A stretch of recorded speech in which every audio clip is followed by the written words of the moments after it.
Right, so hello and welcome back to the Bach and Arthur podcast, everybody. Today we have our first ever return guest, and who else could it be but Ash Dykes? Welcome back, Ash. Come on. Thank you so much. Great to be back, lads. Great Really to have you. is. I mean, I was saying this to you only a moment ago, but the number of comments that always say that your episode is their favorite is crazy. I love that. And I noticed it as well. Did you? Yeah, I noticed it after the podcast. And then recently when I came back, people already attacking, get back on the podcast, get back on. Yeah. And then I reached out and we made it happen, right? Yeah, we were getting tags when you appeared on the first TV shows, because there were a couple of clips and everyone was like, guys, get him back on, because... I mean, I'm assuming most people will have listened to this, but if you, the first episode, that was episode 19. Yeah. But, you know, the podcast's grown a little bit since then. Maybe you got some new. So go back and watch it after this one. Such a good podcast. Great episode where, do you want to give us a quick summary of what you had done before this one? Yeah, man. Yeah, I think it's a must, isn't it? Yeah. So pretty much the past 12 years, I've been doing adventures, exploring the world, done 3 world first records, walked solo and unsupported across Mongolia. Pulling a trailer, carrying everything I needed to survive across the Altai Mountains, Gobi Desert, almost died of heat stroke, you name it. Madagascar was the second world first, 155 days, 1,600 miles, held up at gunpoint, bitten by spiders, leeches, contracted the deadliest strain of malaria, avoided the bandits, crossed crocodile-infested rivers, but completed it. And then the last one, well, before this recent one, was a 4,000-mile trek. 352 days following the Yangtze River across pretty much the entire length of China, just surviving out there in the altitude, in the difficult climate, the harsh terrain, you name it. And death didn't get you and you thought, I'm going to give him another try. Yeah, and I'm like, I have not seen my true limits yet. I'm going to keep going. So that was about 3 months ago, is that right? 12 weeks? That's about right, isn't it? Yeah. And so you were about to head off on your next adventure, and we promised that we'd get you back on to tell us all about it. Yeah. And this is the first podcast I have done since. Oh, no way. Wicked. Yeah. Oh, that's so cool. So it's interesting. So I don't really know, obviously, the questions. I don't know what I'm going to talk about when it comes to it, because this is my first time discussing it in detail. Yeah. I've not even had time to personally reflect on the expedition, because it's been back to back, various different countries, a lot of press, a lot of different interviews, and they're all very short questions, quick answers, no time to actually sit down and dive deep into the topics, So Brilliant. Well. I don't even know how it's going to go. Strap in, everyone. Yeah, strap in. Yeah, I guess we just really want to hear pretty much everything. Yeah. In as much detail as possible. Yeah. We've booked the studio for the next 9 hours. Yeah. We've got 3 meals coming.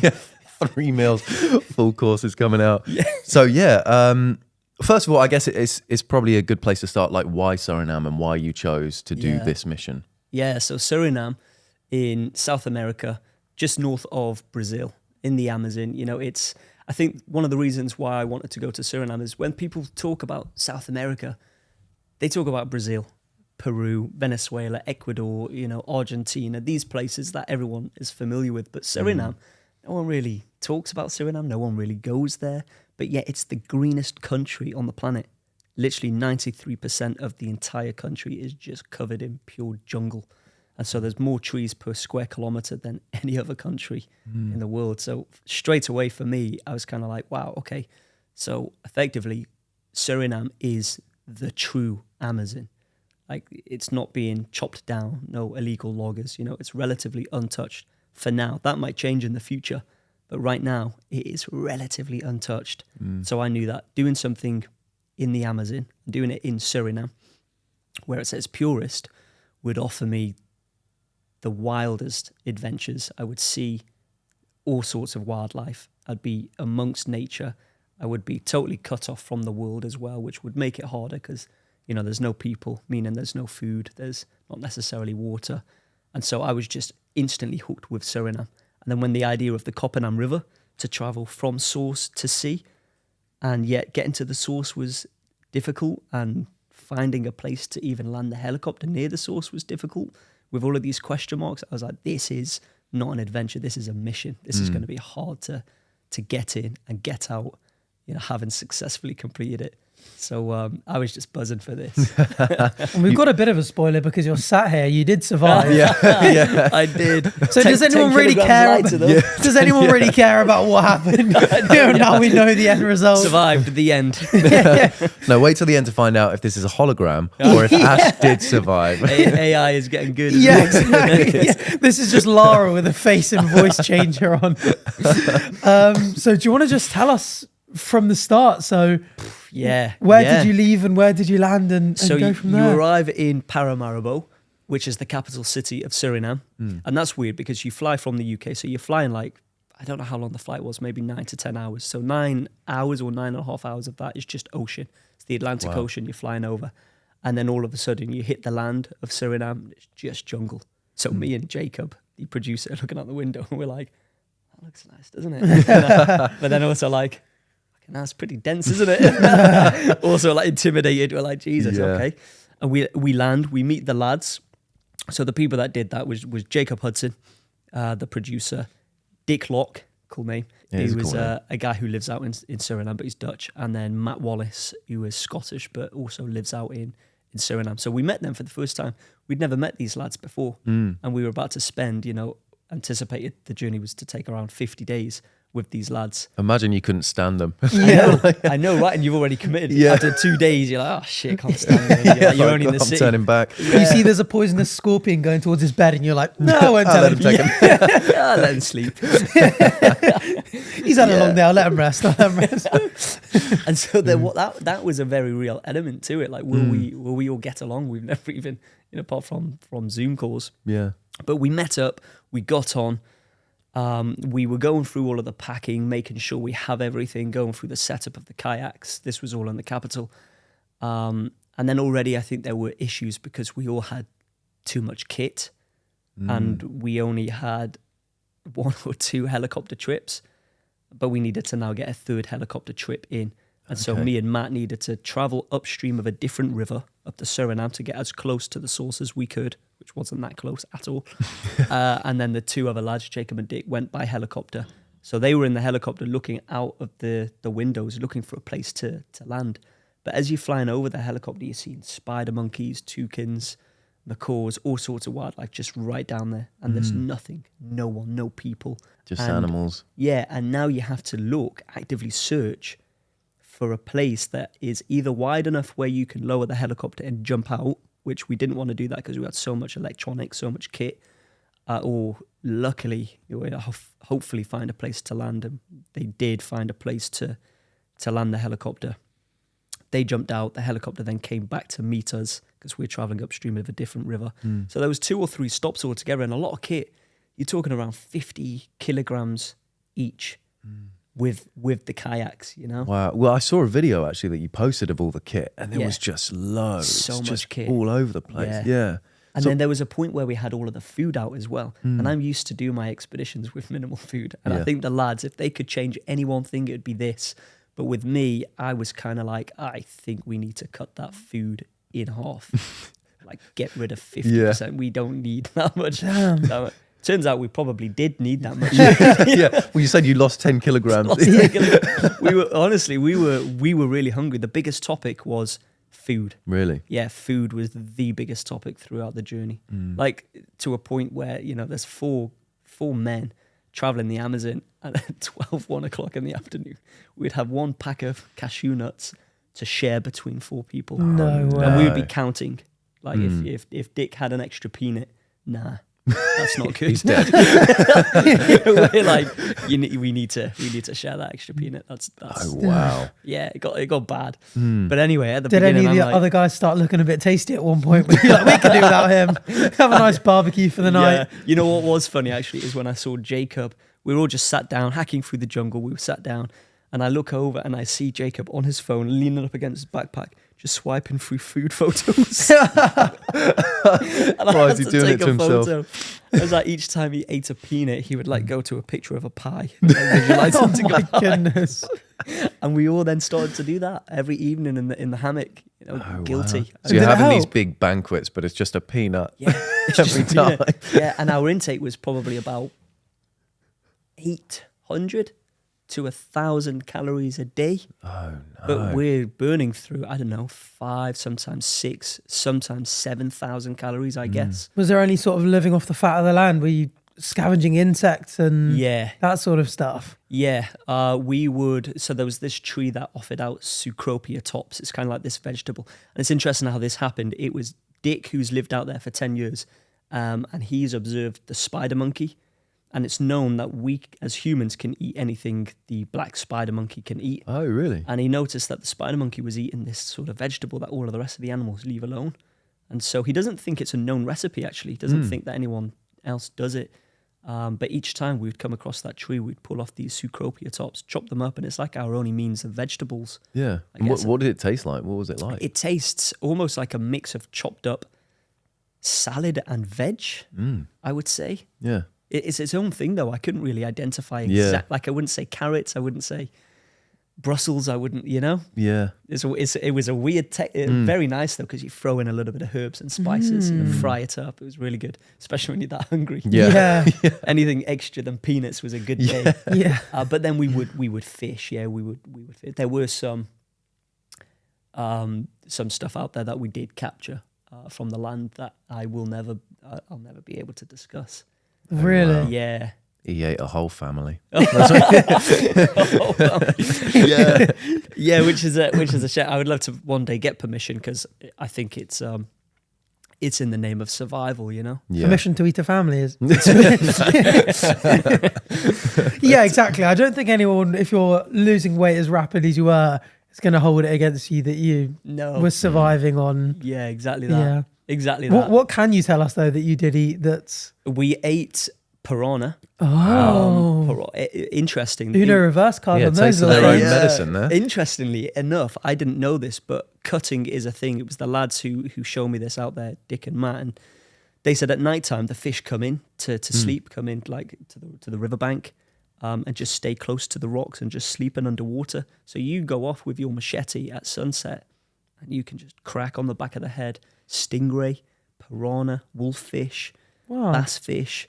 And that's it, you know, you pull them out. Oh, wow. So there's one night we were trying to fish and like we couldn't get anything. So we were like, let's just wait an hour for the sun to set and then we'll try again. At the sunset, we go out and there is all of this fish. Wow. And we're like, pulling just it. there, just smack. Yeah. You know, and what did piranha taste like? Piranha was nice when it was roasted. Very good. Herbs and spices roasted over the fire.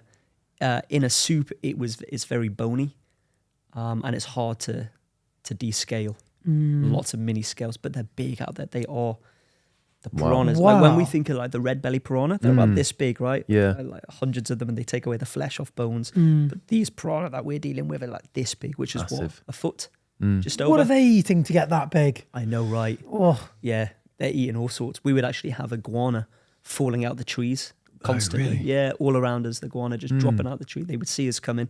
They would get scared, so they would just drop.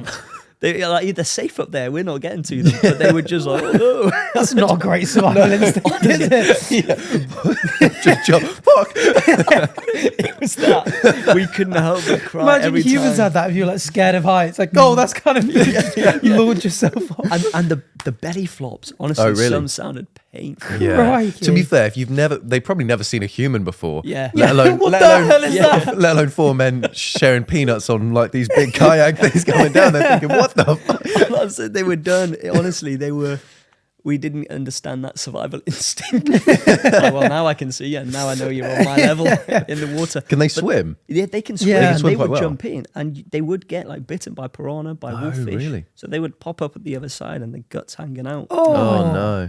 Everything's out himself. to get each other when you're out there, you know. Yeah. So what's a wolffish like? Wolffish, they are more notorious than the piranha. Oh, really? Wolffish are probably maybe bigger. Oh my goodness. Maybe about this, maybe just over a meter or about a meter big. Yeah. But they are aggressive. And on the day that we were dropped off by helicopter, Dick just threw in the line. He just had this line, threw it in with nothing but a hook, and it just grabbed the hook straight away. No bait, no nothing. He just ripped it straight out. They just go at you.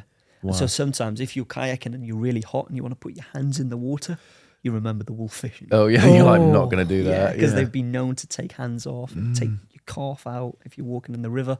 The of course, we were in the river. Yeah, I saw you wading through the river. I was thinking you would not catch me trying that. Yeah, and you've got all sorts of wildlife there. Yeah. You know, and I remember the first sort of week, I remember at nighttime, you've got a head torch on and you're looking around and you just see nothing but eyeballs, you know, the reflection. Oh, yeah. And then I learned that, you know, like orange, for example, were the eyes of caiman. So you've got like 5 sets of caiman eyes. So they're close. Some of them are close. Some are getting close because they're waiting for you to finish off eating so they can get the piranha head or the wolffish head. Yeah. And then you turn around and then you've got all of these almost diamond see-through looking eyes, but there's hundreds. And you're like, oh, they're all spiders. Oh. So you're looking at, so you've got caiman, you've got all sorts of different coloured eyes that you're then able to identify. But the most were spiders, and they weren't out on the river. They were, you know, in the jungle with you. But the first week, I remember going into the river because each night we would want to wash, apart from when we were deep in the jungle. But if there's a river there, we would want to wash, you know, like brush your teeth, wash, dry off, get in the hammock. And I remember it being pitch black and I'm in the river seeing all of these eyeballs. And I'm just like, God, there's electric eel, there's caiman, there's stingray, there's piranha, there's wolffish, you know, and you're a little bit uncomfortable. Yeah. But then the last week, there was literally, we pulled out piranha, we ate piranha, there were caiman right there. There was electric eel, there was stingray, we saw giant river otters. That was the day we saw wild jaguar. And all of a sudden, you don't care. You take off your head torch, you go into the river, you're washing. Just a wild man. All of us, we just did not care. Like, we were still aware, but we realised that, you know, the electric eel isn't there to hunt human. Yeah. It's there to get the scraps of the piranha. But you do have to be wary. You know? You can't hit it because it's enough shock to knock you out. What were you sleeping in? Like, were you quite open and exposed, or were you in a tent that was It was a hammock every single night. So you were open air? With a top over the top that you don't always have to put up. Right. I think there was one night, some of the lads, they just left theirs. So it was just the hammock without the top. But I knew that we're going to get caught out because it's temperamental. It's going to start raining. I'm going to have to put the top up at 2 o'clock in the morning. Yeah. So it only took me 2 minutes. So I just put the top up every time. And the one night that I didn't put the top up is the night it starts. It's the dry season. So you're like, fuck's sake. Yeah. It's not supposed to be raining. Oh, no. But yeah, normally, just from tree to tree, set up the hammock. It's a zip hammock. So it's like covered in mosquito net. It's double layer, so the mosquitoes can't penetrate below. Oh, that's clever. You just take a sleeping bag. Doesn't need to be too warm, 15 degrees Celsius sleeping bag. And then that is your only form of comfort and luxury out there, because you get into your hammock and you've got your phone here, your earbuds, your tracking device, and you learn this routine. That becomes your safe space, effectively, which is pretty cool. Yeah. But then you're also going through the momentum of your feet, having to look after your feet, having to pull out ticks. I think one night I pulled out probably just over 30 ticks.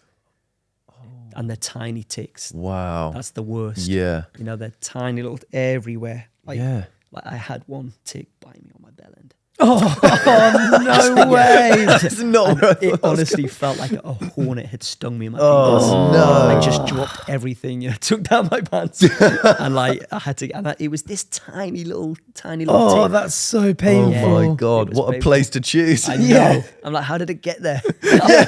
Because you sat down and next to your rucksack, they end up finding a way to get to all sorts of spaces on your body. Is that something that had crossed your mind before, ticks? Because thinking of the wild, I wouldn't have even thought of that being an issue, Yeah, not really ticks. I kind of thought more leeches. Yeah. Like Madagascar, there were leeches everywhere, but ticks turned out to be a bit more of a pain, especially the tapir ticks. Tapir is like the biggest land animal in South America, and the ticks that they bring along is probably a good centimetre, just under. Wow. But then you can feel them walking up you. So you can just grab it and you've got to kill it. Otherwise you flick it away, it just comes right back after you. And so you get into your hammock and you've got this whole routine of, and you mentioned about walking upstream with the kayaks. That was difficult because we were dropped off by helicopter. We were all buzzing. The helicopter leaves and the noise of the helicopter is now just replaced by the noise of the jungle. And we're like, that's the last person we might see in about 50 days, not knowing how long the journey is actually going to take. Yeah. and we inflate the kayaks. The next morning, we are heading upstream, and we are taking a beating.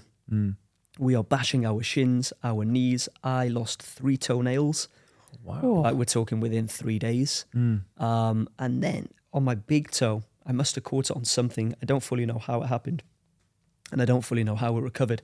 But effectively, my big toe was sliced, and it was almost like the pressure of it, flesh started to pour out. Oh no. We're not talking a mass amount, but pretty big. Yeah. Started to pour out, and straight away I'm just like 2 days, 3 days in. And for the first week and a half to 2 weeks, my feet were really mangled. I was suffering the most with my feet. And I think that was confidence of the previous expeditions. Yeah. It's kind of like, I don't need to prepare for this. It's not 352 days. It's 30 to 50 days. And that, I paid the price. Yeah. Because that little mistake. Didn't even wear in the boots. They were like 1 or 2 sizes too small. Yeah. And that was Oh, it. no way. Is that what you were wearing when wading through the river then? You had these boots on? Yeah. And was it just the impact on stones that you think, can't see and stuff like that? Yeah. And you can't see because the reflection of the sun as well, you can't even see where you're standing. So you kind of hope that you land on an even rock. Yeah. But 9 times out of 10, you don't, and you almost twist an ankle. Yeah. There were times where I'd slip down and then all of my weight would just be on my leg, pushed against a rock. No. That's so easy to snap. Yeah. Many of us were like that. I remember Jacob falling and he caught himself about half an inch before his face just smashed against a rock. And we're like, we need to be careful, lads. And we're pulling 50 kilograms as well. So, and it's against the current. So it's trying to take us downstream. It's trying to take the kayaks downstream. So we're already off balance and now we can't even see where we're standing. I think the only pro with that is there were no stingray yet because there were waterfalls down the bottom where stingray couldn't get this far upstream. Otherwise, we probably would have stood on a stingray, which would have ended it. Yeah. But then you say would have ended it. It's like, how are you getting out? Because the helicopter dropped you off at a space that is safe for it to land, but now you've disappeared into the jungle canopy. It's not going to find you. No. How was that landing process then? Had you found a landing spot prior to going out on the helicopter, or was it like you go out and you just hope? Yeah, you go out and you just hope. Yeah. And I remember, so they did the first trip, Dick and Jacob, and then they came back. The pilot came back for me and Matt. Yeah. And the lads said that first trip that they did when they were scouting for a place to land, the pilot was already like, look, the fuel level is running low. Oh, wow. So they had the intensity of searching for a place to either lower the helicopter and jump or land, but then the added pressure of the pilot saying, we need to find a space now. Yeah. Like we need to hurry up because fuel is running out. And they found, it was like almost in the middle of the river, there was this shallow place where there was rocks.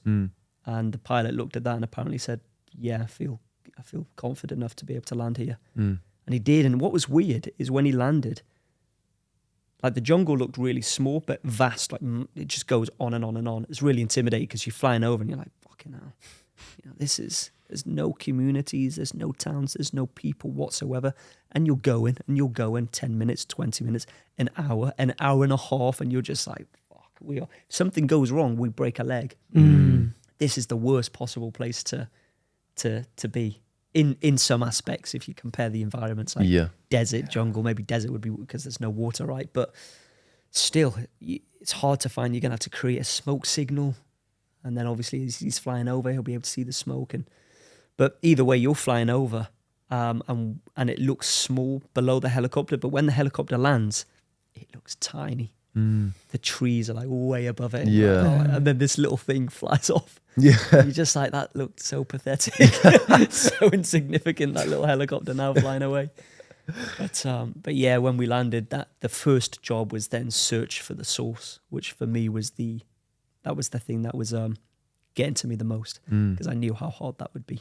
Yeah. And so what was that like chronologically? You can walk us through from landing. So what, you went straight in the water, did you? Yeah, so we had to because we were searching for the source, so the first trickle of this current river that we were dropped on, we thought it best to walk upstream. Yeah, makes sense. Just try to follow it as far as we could with the kayaks. And 3 days went by, and then we came across a waterfall. And now this stirred up a lot of controversy because just in the press and the media in general, because we came across a waterfall and it wasn't mapped and it's not on any GPS. So we thought maybe potentially we've discovered it, but we'll absolutely need to speak to the right authorities, to the professionals. And if we have, how exciting would that be? If we haven't, then it doesn't matter. We're not saying we're the first people to lay eyes on it, because that'd be ridiculous, because the indigenous have been there for thousands of years. But if it's not mapped, then maybe we can map it and provide to the right mapping associations. Anyway, I mentioned something to the press, and the press exaggerated it. And then there was a little bit of bite back from the locals and from the press in general about that specific incident. I think Lad Bible posted something as well, which I then had to uncollaborate on, because the title of it seemed kind of like we were colonizers, and that really was not how we meant it at all. It was a case of like, wow, we've come across something that, because we were in shock. It was just amazing. It was like 15 meters of waterfall that we did not expect. And we'd done a lot of planning, but we didn't expect to come across it, because we'd done all of the map work, all the GPS. That wasn't there on any of the maps, any of the GPS. So that threw us. And then Matt, because Matt was first to see it, we thought, well, if it is up for grabs, how cool would it be for him to name it Wallace Falls, his surname. Anyway, yeah, that took it. That was a little bit. It's all covered now, which is good. I think people now realise how we meant it. We weren't saying, oh, we've discovered this. It's a case of, if we can map it, great. If we can't, it's already mapped, then that's fine. Yeah, one of those. But we came across that waterfall, and that stopped us in our tracks. And so we had to create like a base camp, leave all of the kayaks there, and you're effectively trading your kayaks and your paddle for your jungle attire and your machete. So now we were heading into the jungle, which was brutal. Was that just to essentially go around and come back up to the top of the waterfall? Yeah, so we're trying to, but not only that, we're committing to leave all of the kit there. So once we make it around the waterfall, we're then going to continue. But we realised, so we're going to walk to the source and find the source by foot, because there's no way we can do it with the kayaks. Yeah. And so it took us 6 days altogether to find the source. So, I think people think when you do a source to sea, the helicopter drops you off at the source and then the journey begins. So I know we literally had to find the source of the Coppename River. Yeah. I don't know if anyone's been there before. I don't know if it's been found before, but it wasn't mapped like the... Yeah, there's probably a few different sources, and we wanted to go to the source that was furthest away and highest, because that for me is the true source, if it's the highest point and further away from the ocean. So that's what we were aiming for. And so on day 6 we did eventually come across it, but it was 3 days upstream and then 3 days in the jungle. And in the jungle is where, because we were now off the river, we couldn't fish. So that's where we started to dig into our peanuts and sometimes ration packs, but we only took 20 ration packs for all 4 of us to last 40, 50 days. Yeah. So we were kind of like, we can't just be having ration packs, we need to ration them. And that was when we were hit by the brutality of the jungle, a whole different mission. So we swapped out the water sandals now for the jungle boots, and we headed into the jungle. My feet were still in awful shape, really painful. I think it was the first time taking paracetamol and ibuprofen on an expedition. They were in that much pain. Oh, wow. I was like an old lady for the first week, honestly, just limping, but trying to like block it out because I didn't want to distract the lads as well. We had a job to do, so we wanted to keep pushing. But yeah, that was brutal. Getting lost in the jungle. We were covering a kilometre a day sometimes, 1 kilometre in a whole day. So it was very demoralizing as well. Yeah. But then eventually we did find the source, which was a massive moment. I was going to say, did you have big celebrations? Yeah, we as much as we could, because we were so exhausted. I think it was 2 extra peanuts that day. I was going to say, a couple of peanuts. Pretty much. we were ecstatic, of course, to be there. Yeah. And we mapped it, and that's when we came across the first snake as well, which was near the source. So we were like, wow, that's cool. Like guarding the source. That surprises me actually that it took, was it a few days or a few weeks? So 6 days? 6 days, almost a week to find the source. Yeah. From drop off to finding the source, And that was the first snake? And that was the first, that was the first snake on the trip. But the day that the helicopter dropped us off, we heard a frog making a noise that didn't sound like a frog, more like a moaning, sort of like it's being eaten alive. Oh, Like, no. whoa, what's going on? Turns out it was being eaten alive, and the lads knew. So we followed this source, and there's a half digested frog and a snake sort of like trying to digest it, and it was just like making its last noises before it was fully gone. Oh God! So we got to see. So you got to see that as well. Did you get it on footage? We did. Oh, Yeah, we had to. And then the second snake, but the first on the actual trip was near the source. Wow. We didn't see many snakes, you know. No. Really? No, I we guess would have at night, but Yeah. we were not walking at night. We Mm. were Yeah. exhausted. Very That's fair. camouflaged creatures as well, so Yeah. they're hiding away. So Yeah. once you hit the source, do you then just go back down? So did you pass the waterfall again and recollect your kayaks and stuff? Yeah, Ah. but not only that, we now had to summit the highest mountain in Suriname. Yeah. Do you remember it was source to sea, but it was the two highest Two mountains. mountains, Oh, yeah. The first mountain we succeeded, we got that, the highest mountain. Second mountain, which I'll come to, was we didn't make it, and I'll tell you why. But that first mountain was hard. So where on the trip was the first mountain? Sorry. So you First reached mountain. the source Yeah, Did you go straight from there to? Yeah, and then you went up the mountain? yes. Oh, okay. So the source is, so say you've got the Atlantic Ocean to the east, and then you've got the source to the west, and then slightly further west again is the highest mountain. Okay. So in my mind, it was a case of if anyone wants to dispute whether that's the true source or not, let's go further beyond the source and to the highest Higher possible up point of the to- country yeah. Yeah. to eradicate all doubts and claims, you know? So we did that, and for the challenge as well. But that mountain was, I think there's more people who've been to space than been on the highest mountain. Wow. And I know why. You get to the top and it's just still jungle. You're just Yeah. like, oh, we're at the summit. And you're like, okay. Oh, Still just Still tree tr- cover yeah. everywhere. It's like, Tree coverage, even to get the drone up to try to get some sort of photo, we had to aim it for like a little hole in the jungle canopy. Had to send it through. yeah. but no source up there, no apparent source of water. No, Right. nothing up there. A lot of elephant grass, a lot of thin bamboo, which kind of wraps you up. So you're kind of hacking through what feels like you're making your way through a human web.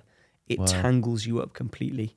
It cuts your skin. I've probably got a scar here that will stay for a while.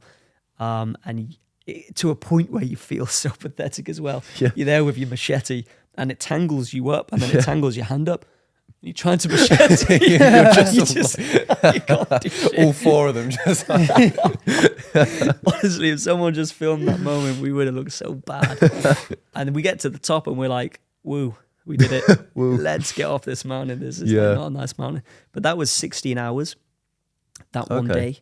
16 or 17 hours. From source to summit. No, from source we camped, and then from the camp straight to the summit, Okay. and then back down. Because we worked our way quite high anyway to get to the source.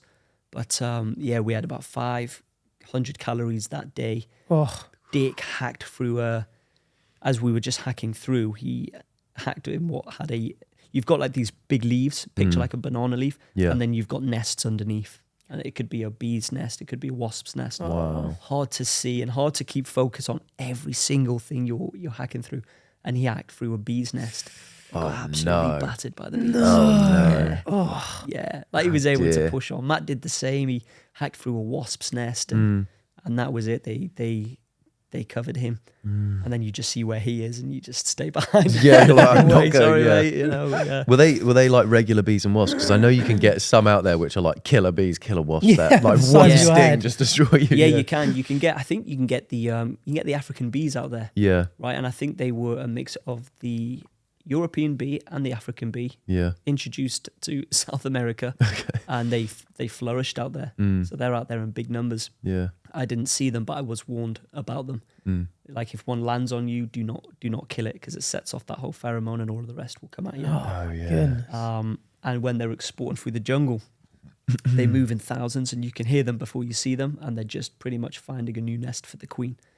And it's like It's like a this dark cloud moving through the jungle. oh dear. That's Don't want to get in the way You of do that. not want to no. get in the way of that. And we would see, a lot of the time, especially on the river, we would see these massive nests. Massive, honestly.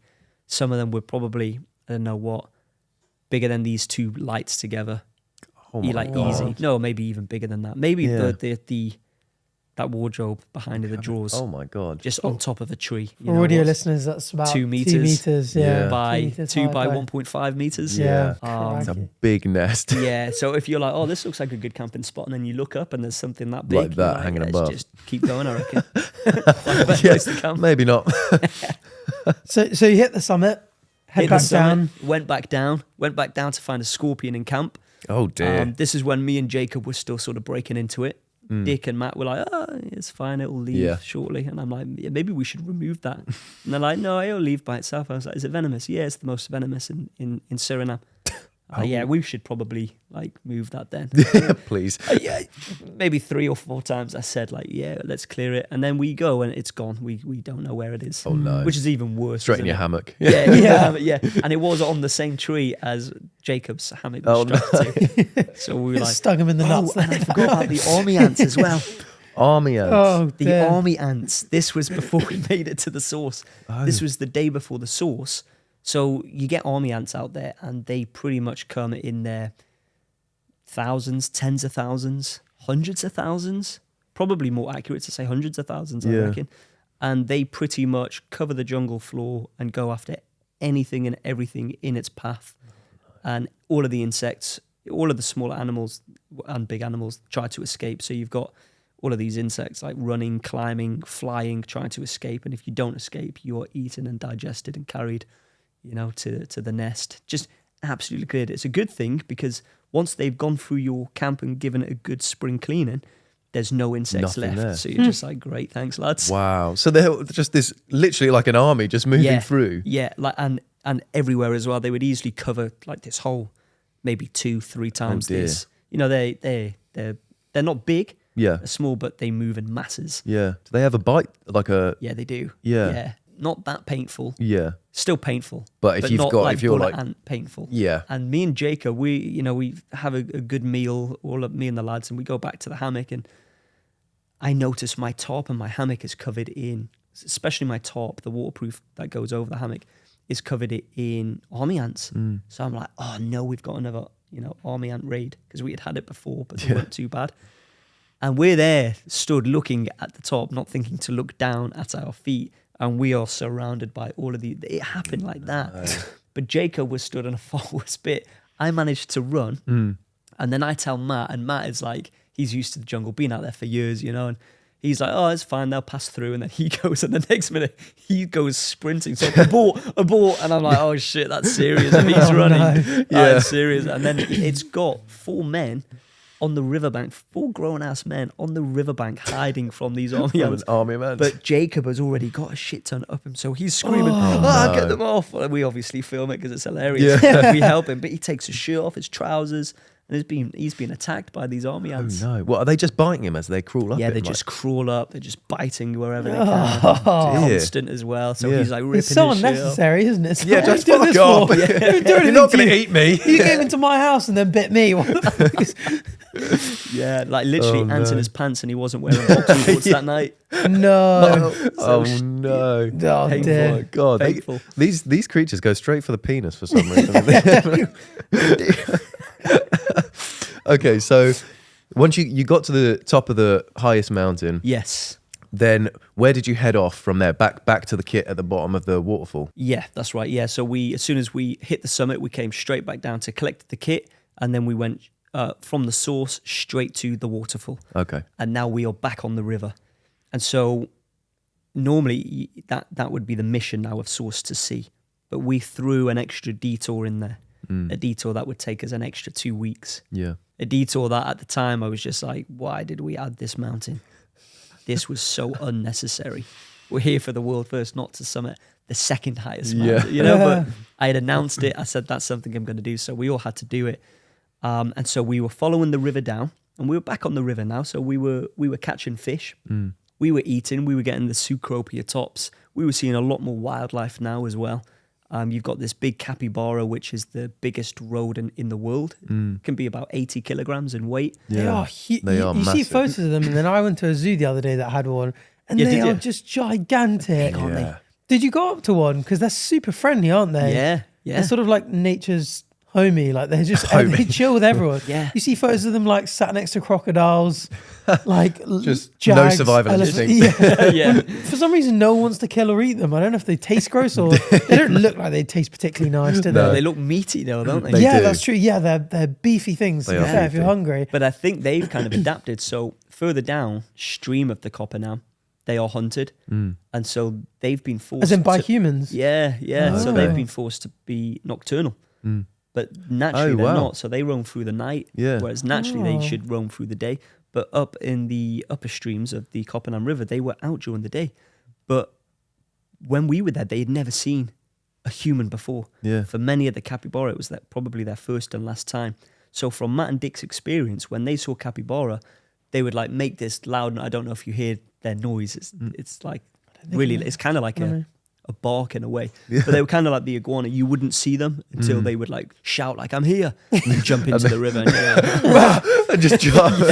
yeah, and that was. And sometimes they would jump as well off like small cliffs, probably about 4 to 5 meters. Big belly. Oh my Wow. goodness. Yeah, it almost looked like they enjoyed it. The rest of the family would follow, all different sizes, just slap. And is that them running away from you because they've seen Yeah, you? that's the panic. But sometimes they would stop, not knowing what we were, Right. and just be curious. Curious, yeah. So we got within about 5 meters, and we were filming it for about 5 minutes, and it just didn't run. And for Matt and Dick, they were like, "This is well unnatural behaviour," because on the Lucy River, a different river where there's people all the way through, they normally just run straight away. Like Yeah. when you see it, you see it for a few seconds, tops maybe 10 seconds, and then it's underwater, it's run into the jungle. Yeah. But many of the capybara that we saw, they were just out there, like often running, but sometimes they would just stay still and just look at you, Just watch. just like, what is this? Try and figure out what you are. Yeah, which we saw that with a lot of different wildlife out there. Yeah. Even the caiman, they would just be like Oh, really? watching us.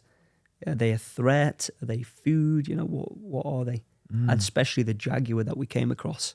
Wow. When did you come across that? Jaguar was probably about 2.5, 3 weeks in. Wow. And we were hoping we would come across, because we woke really? up one morning and there was jaguar poo in our camp. And then a few days later, different jaguars, of course, but a few days later, there were jaguar paw prints in the sand. We were like, come on, this is like perfect terrain for the Yeah. jaguar. And then it must have been about 150 meters away. Matt spotted something in the distance and said, fuck, there's a jaguar. So we started paddling fast towards it. Yeah. And it had already gone back into the jungle. So Dick pulled his phone and speaker out and started to make jaguar noises, like a playlist of jaguar sounds. And he pressed play. Yeah. And this jaguar just came straight back to the riverbank.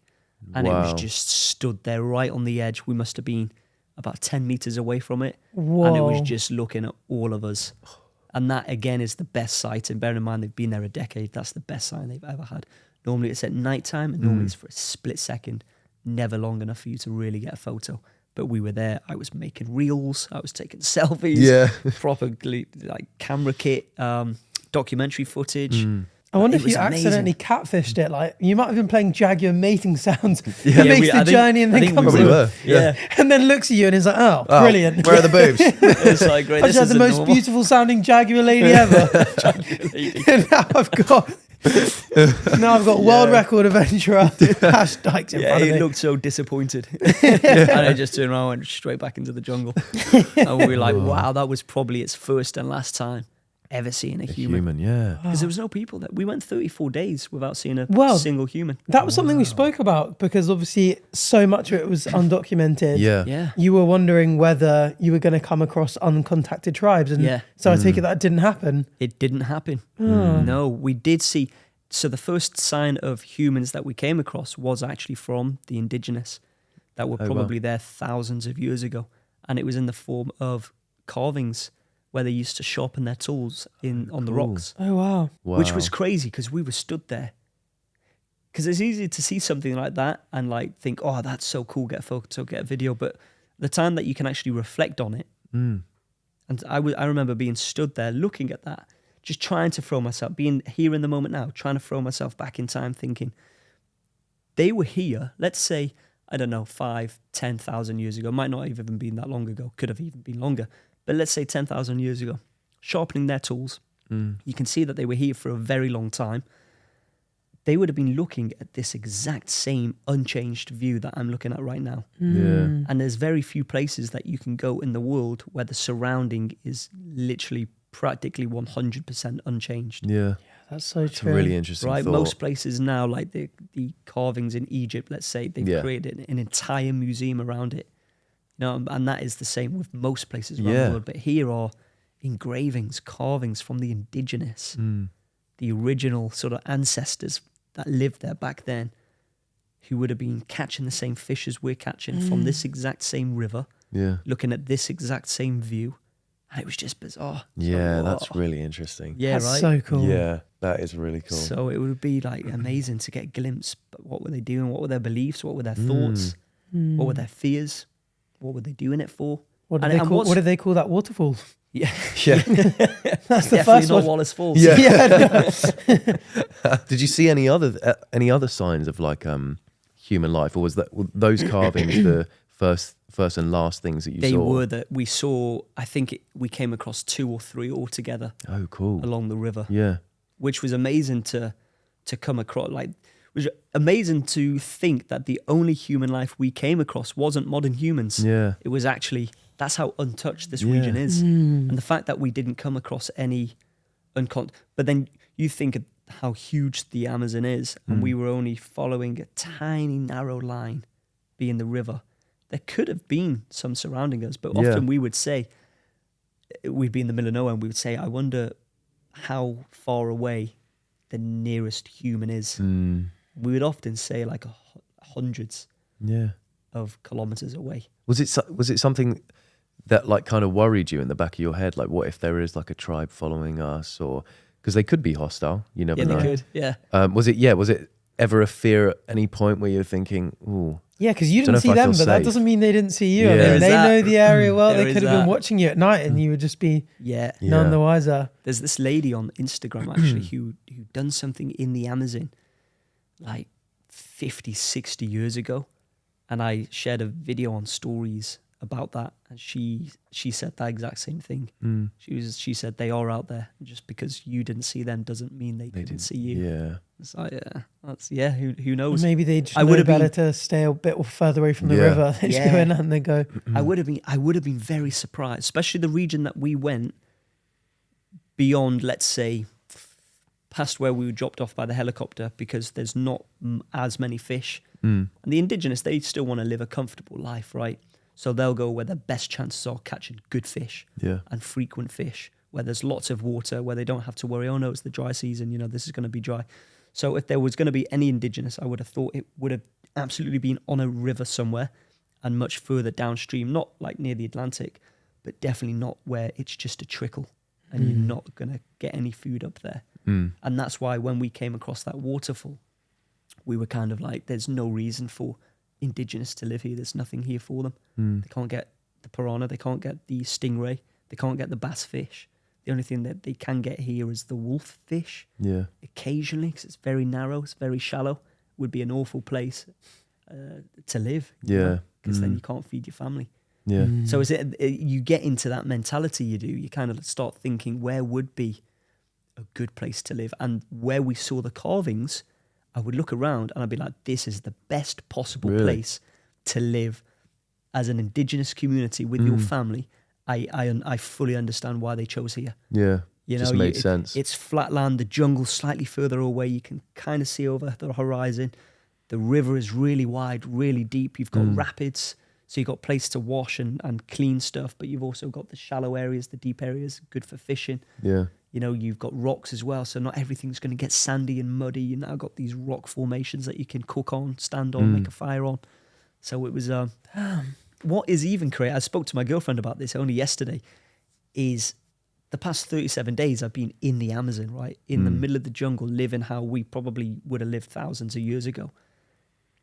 But then you get on a tin plane, a bus with wings, fly over the Atlantic Ocean, which back then would have taken people months and months by boat. Yeah. And then all of a sudden you're surrounded by, it's almost like jumping from the caveman days to modern days, like skipping 10,000 years within a flight trip of 9 hours. Yeah. But you slot back in, not take it for granted, but this is normality. Can you imagine a caveman living back then, how we would just living then, but obviously they would be doing it their whole lives, and then like this. Yeah, plonk them into London. Yeah, they would literally be. They would literally be transporting themselves into the future. Yeah, right. Yeah, it's a really weird thought. It is, you know, because you were living like they would have lived, and then, like you say, 9-hour flight, and then just back to the civilization, which I love as well.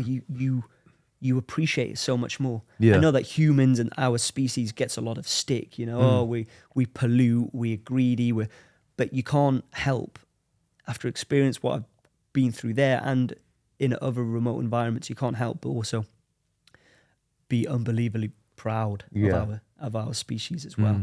Like, how did that? Like back then, it was just a mission to get by and survive and catch fish. Now we're sending satellites out to space. Think of everything that we've done. Like a simple thing of you order a Deliveroo, knock on you, and then you complain if it's 2 minutes late, 5 minutes late, you know, or it's cold, and you're like, God damn it, it's cold food. God damn it. Yeah, that's so true. So when I come back now, I was so excited to get back to civilization because everything's just so much easier. We took a beating out there. Infections. I had a staph infection, and it's like this. Oh yeah, I saw that. So what was that? How did that come about? That is just through. So if you were getting like bites, it could be from mites or ticks or cuts, and then you scratch it. If there's an open wound, there's this bacterial infection that can get into your skin, and it develops kind of like a pussy pit at its core, and this pussy pit starts to expand and like eat away your flesh effectively. Yeah. Me, Matt, and Dick all had this. We call it staph for short. It's known as staph. I forgot the long name for it, but effectively, it expands, and Dick had one on his finger at the end of the expedition, and that looked like if he knocked it, he'd be in agony. He literally had to go to and he's a tough guy as well. He's a hard guy, and he literally had to go to hospital when he was back in the city for morphine, and they had to, with a knife, cut his finger. And just I saw the video of this. Yeah, man, it looked agonizing. So whilst Matt had his on his arm, which was bad because you kind of hacking with you kind of need your arm. I had mine on the shin, which at that point I wasn't hiking. I was in the kayak. Yeah. But then the finger would have been even worse. But effectively on my shin, it started to expand so much that I couldn't see any of my ankle bones. Oh no! I just looked like one fat old lady with cankles, you know. It was just like just gone. And then eventually, because I didn't want to try popping it, because if you try to pop it and you burst it going inside, it then spreads, and you'll need to go to the hospital to have it checked out. Yeah. So I was just like, this is the worst time to get this. So I just went through the motions. I left it alone until effectively it expanded so much and it started to seep by itself. Okay. And then the rest of it, I then had to pop out. You had to drain it. Yeah, it was like a classic I had to bite my fist. Popper video. Oh, on the video. The video was the second time we had to release it, get rid of the pressure. But the first time was the most painful. I was like, had my leg up and Dick had to pop it. I was just like biting my fist. I was like, go on, just do whatever you need to do. Just get it all out. And he did have to really pop out the pus. No. And it's like pus, it's blood, it's leaking down. And you got flies trying to land on it, of course. Oh dear. So it's, it's not good. Yeah. And then I found another 3 or 4 developing on my body. Oh so no. Like, oh no, all of us did, apart from Jacob. And I went on the antibiotics then. And and got rid of it about a week and a half, 2 weeks ago. Yeah. Because they started to form. They didn't nowhere near like that, but I could see it. And you're like, and I was like, that's a staph infection, is it? And they were like, yeah. I got 3. And they were like, yeah, same. We got 4 or 5. And that's another example of like, living out there, you just have to deal with it. You have to, it's agonizing. You have to drain it. But now, like coming back to civilization, we've just got antibiotics that you take once a day. And it just prevents that from happening. It's just a complete different life. It's magic, isn't it? Yeah, it really is like that. It is magic, because if you think like back in the 1800s when these previous explorers would have searched for the source and only kind of made it halfway because of diseases, because of the wildlife, it's like, I get it. It's easier today than it was back then. They didn't even have paracetamol, ibuprofen, antibiotics. Yeah. The diseases would have been much more rife back then as well.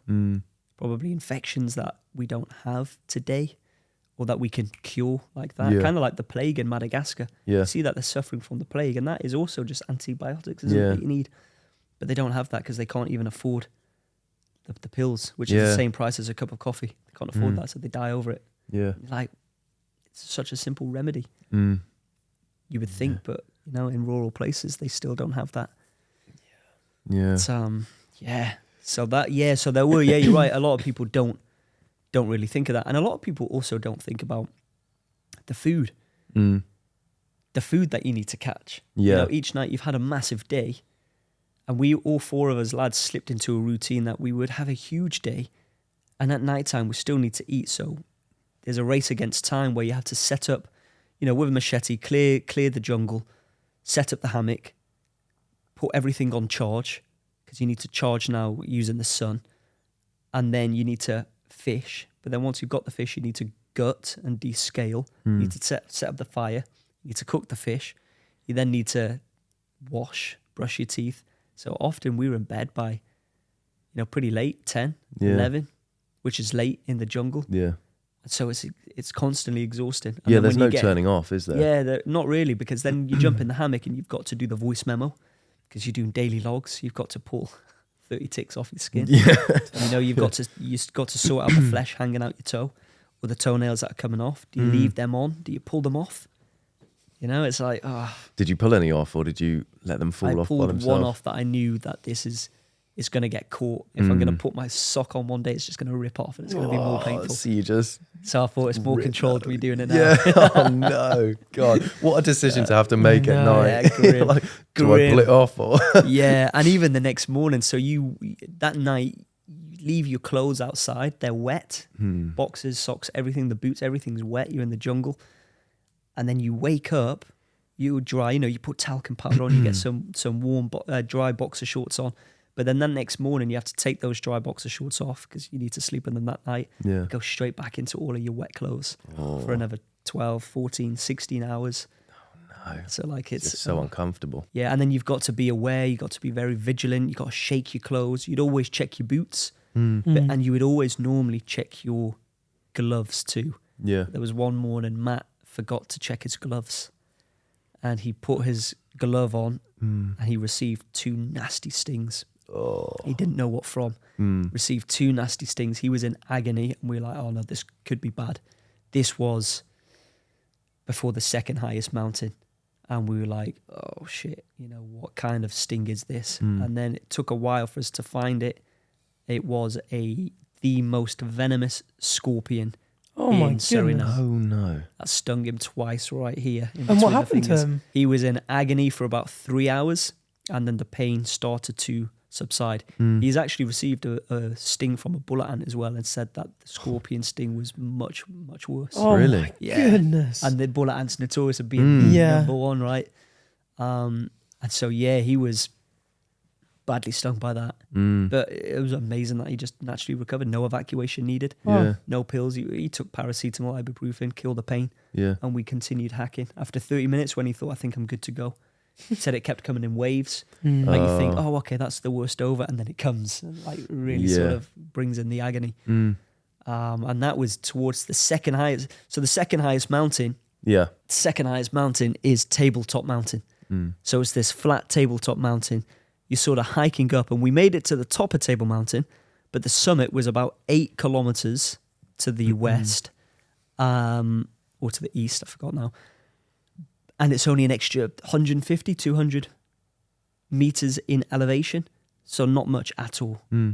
But we couldn't make it because the jungle was just too impenetrable. Yeah. Really? Yeah, it was crazy. Like up to a point where we'd cover 100 meters in an hour.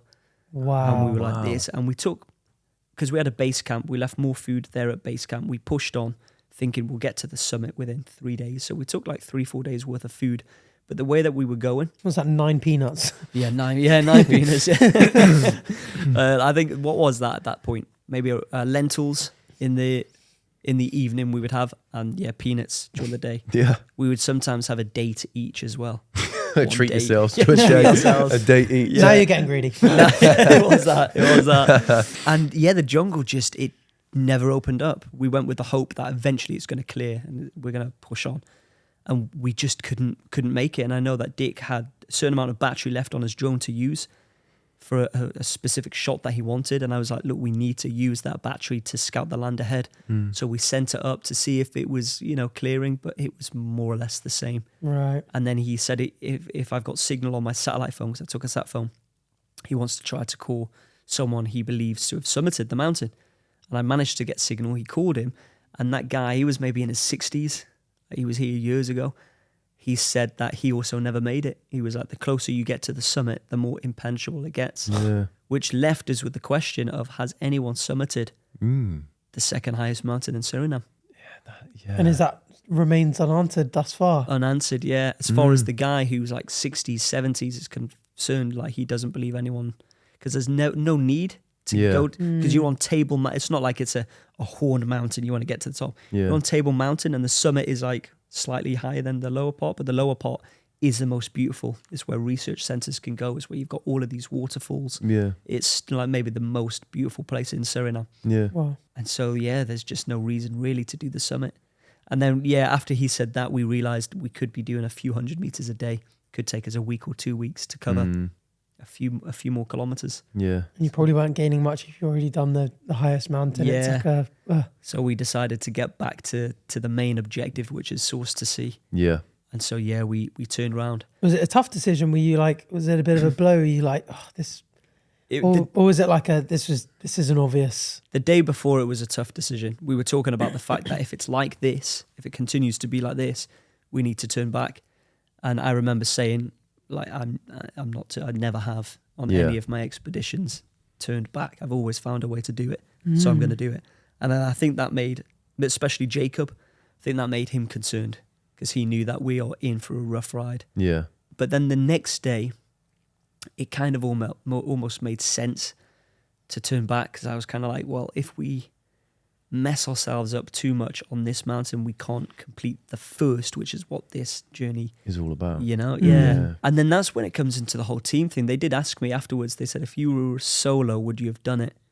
And I answered, yeah. Really? I feel I would have gone back to base camp, because that's where all the food was, stocked up, and got myself in the mindset of, this is going to be a week and a half journey. Yeah. But let's go get it done. Do you think you'll ever return and do it, or is it just too? Yeah, it's one of those. I think if it was the highest, maybe I would feel a little bit niggled, but I left not feeling any niggle whatsoever, really. It's just kind of like, hey, what is what it is. The main thing was to get to Table Mountain, which was stunning. To get to the summit, we never made it to the summit, but we were on the best side of the mountain. Nice. But if I was solo, maybe perhaps. Only because I think back to Madagascar, doing the 8 highest mountains, which were just as tough, if not tougher. Yeah.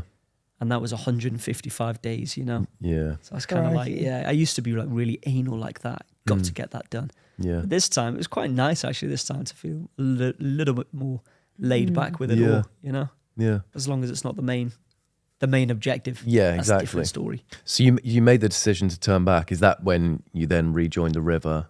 Yeah, we were then finally able, after 2 weeks almost altogether, we were able to finally rejoin the river. Yeah. And then that sort of tributary, or that branch of the source, joined the main Coppename. Okay. And that was great. From there, we were seeing all sorts of wildlife. We were pulling out big piranha. We were then starting to put on weight from that point. I think altogether I probably lost 12, 13 kilograms.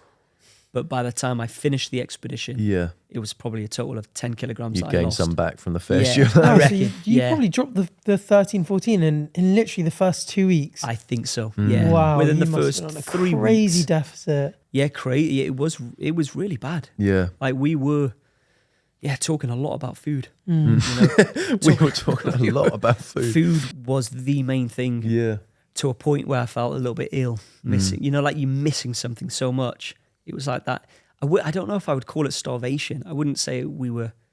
The lads might say they definitely had a bigger appetite than me, and I think it was me being around them that made me feel more hunger. Because I have been Mongolia. I'd have 1 ration pack in the morning, and I'd go a whole day with no peanuts in between. Yeah. And then I counted them out. My 5 peanuts at night time, pulling a trailer in the desert.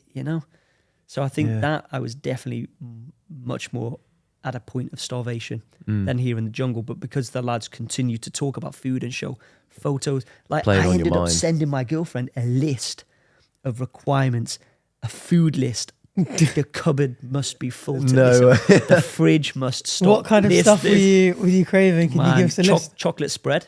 Oh yeah. A massive tub of chocolate spread, peanut butter, cheese, like cheese on toast. I said we've got to go to Dishoom, the Indian restaurant. Nando's, that's a big one. What I found, a lot of it was sugar stuff as well. Yeah. There was lots Oh, of of course. Yeah. cake. There was lots of, sticky toffee pudding with custard, Mars bars, Yeah. because that's pretty much everything that we were missing. Yeah. We didn't really have carbs, but we had protein. Yeah. There was plenty of protein within the fish. We started to eat really well. There was one point where we had a 4-course meal. Took us 3 hours to get Wow. through it. It was like stingray, bass fish, and we would make it in different ways. The stingray, Dick, we found out, used to be a chef for 6 years, so he was like great. perfect. Oh, it's dream. perfect. Yeah. Yeah, it really was. And he bought all of these herbs and spices. He ended up making stingray balls out of the stingray meat, because obviously Wow. it's full of. So you put it in the pot, boil it slightly, get rid of all of the slime, get rid of the cartilage, chop it up, mix it together, throw in a pan full of oil, herbs and spices, and I think we got 20 something meatballs from that. Wow. So you've got the meatballs, then you've got the bass fish, which are like spit fried, spit roasted. Yeah. And you got then the piranha, which is fried. So it was like a 3-course meal. Yeah. A 4-course meal, sorry. Yeah. But we were missing the sugar, the sweets. Mm. Yeah. And each time we had that one date, we were talking about like a cake. When we get back, we need to make a cake full of just a date cake. Yeah. I never liked dates. Until that. I never liked that. I never sort of like, you have to take the pip out. It's just a hassle. And then day before yesterday, I bought myself a little pack of dates because I was like, yes, I change your don't have to mind. share these. Yeah. Do you know what you should do? This is what I do at home. I'll get a date. I'll Yeah. put in some peanut butter and I'll put in a bit of chocolate. It's like a Snickers, but That's it's actually just, a great idea. Oh, I'm going to try that and send you yeah, the picture. Let you know what I think. Yeah, I was around your house like 2 days ago, and you were like, "Do you want a date?" And I was like, "What?" I didn't really think I that was was offering someone him our one of age, these. Yeah. something our age people eat. I was trying to craft one of these for you. You didn't want it. Did you not try it? I'm going to try that. No. I'm gonna try Yeah, it. you gotta You know try what it. I You'd love did? that. I did think about in the jungle, which I came back and I tried, and it was the best. 2 Mars bars, or one. Don't have to have 2. 2 Mars bars in a bowl with custard over the top. In the Wow. microwave for like a minute and a half, let it all melt. And it was like, I have so a close good. thing because when I used to in the west coast of Jersey, there's like this. It's like great. We've got the Atlantic Ocean, so that's where all the surf comes in. And there was just this little caravan that used to just do like the occasional like like a bacon wrap that type of thing. Yeah. Bacon bap, sorry. And one of the things they did that I was just addicted to was they'd get a pancake, like slice up a Mars bar and microwave it. And the like caramel chocolate nougat mix Is in the a best, pancake right? is so good. For some reason, you microwave a Mars bar and it's like It's a the million best. times nicer. Yeah. It's crazy. I've never tried that. I'll Have have you to try not? that. No. Yeah, try it. Honestly, it's really Yeah. good. I was because I'd never had Mars bar with. It's just something I came up with in my head in the jungle. Yeah. Came back, tried it. Honestly, I've had about 6 bowls worth. Yeah, I'm really trying to put on that weight. Yeah, but in such an unhealthy way. I'm eating so much shit. I'm loving it. But you've got to, fresh out of the jungle, you've got to just binge. Got to, haven't you? Yeah. You've got to binge. Until I noticed like some fat developing. Yeah. That would help looking at all that because I don't know if you ever find like if you're like, oh, I'm a little bit hungry, and you go, okay, you get up delivery or like look at what kind of meal you're going to make at home. Yeah. The second you start thinking about it, you get like 100 times hungrier. Yeah. Yeah. It's So true. if I was I would not be wanting to look at photos of stuff. I'd be like, ignore it completely, like think about something else. Like, having them chat about it all the time, I think that would make it worse. Don't you think? Yeah, 100%. Yeah, Yeah. and that's why I was saying like in Mongolia, I didn't really think about food too much because I wasn't looking through photos. I wasn't talking about it with anyone. Yeah. But with a team of us now talking about it and It's different, isn't it? labeling foods, and it just made me think constantly of the food to a point of writing a list, sending it to my girlfriend, being like, "Look, We need this. we need this." And were there not enough of those vegetable things around that the monkeys were eating to? Not really. Not really. It's not quite Mars bar and custard, is no, it? of course not. No, but to keep you going, because have you seen the Bear Grylls The Island ever? Yes, I think so. Yeah. And they sort of get different sort of celebrities that he brings on, 16 right? odd. Yeah, I imagine. I haven't seen the celeb version, but I'm sure there is one. Oh, okay. Because I've only seen like one season of it. It was just came up on Netflix, and it's the same. They lose so much weight so quickly, and they really start prioritizing because at the start they want to make like a nice big fire and a comfy bed, but they quickly realize like they get massive jugs of water, so they're fine for that, but food, and they go out and they ended up in the series I watched just killing caiman, because they just get one and they eat good for a good while. That's it, and they know they just need to go out, get one good caiman, and you're set. Yeah. So was that tempting at night when you were really hungry and you see these eyes looking at you, just going like, I'm tempted to just go whack one over the head and go 1v1 against a caiman? Well, when we were back on the river, that's when we started to eat well. And when we were in the jungle, there wouldn't be any caiman. Oh, I see. So further up, there wasn't much to... Yeah, it was... Right. On the river, we started to actually thrive. That's why we started to put on weight, which was weird because normally when you're in the jungle, so on the island, for example, they're not as physical, right? They've got their camp, they have to go off, hunt, gather, all of that. But the thing what we were doing is we were exercising all day, every day, burning so many calories, and then trying to stock up all of those extra calories by catching different fish. And we found that we were doing that so well that we were putting on weight. But when we were in the jungle, there was literally barely anything. Oh, damn. The jungle is a difficult place to, if you're moving like we were. Like we couldn't ever set up a camp and get organized. We're at camp for no more than 8-9 hours. You wake up at 3-4 o'clock in the morning, and then you crack on before it gets too hot in the day as well. And I think because we were covering so much distance, we weren't based in a camp for too long. There wasn't really anything to come across, and the fruit it's not what we think it is. Like in the jungle book, there's no banana, there's no mango, there's no coconut. If there is that, it's either specifically for the wildlife, so it's not really edible for us, or the monkeys have taken it and there's nothing left for you. Or there's been people there before, because the coconuts that we know of and the bananas that we know of, they've been molded and adapted for our taste, for our liking, which is crazy.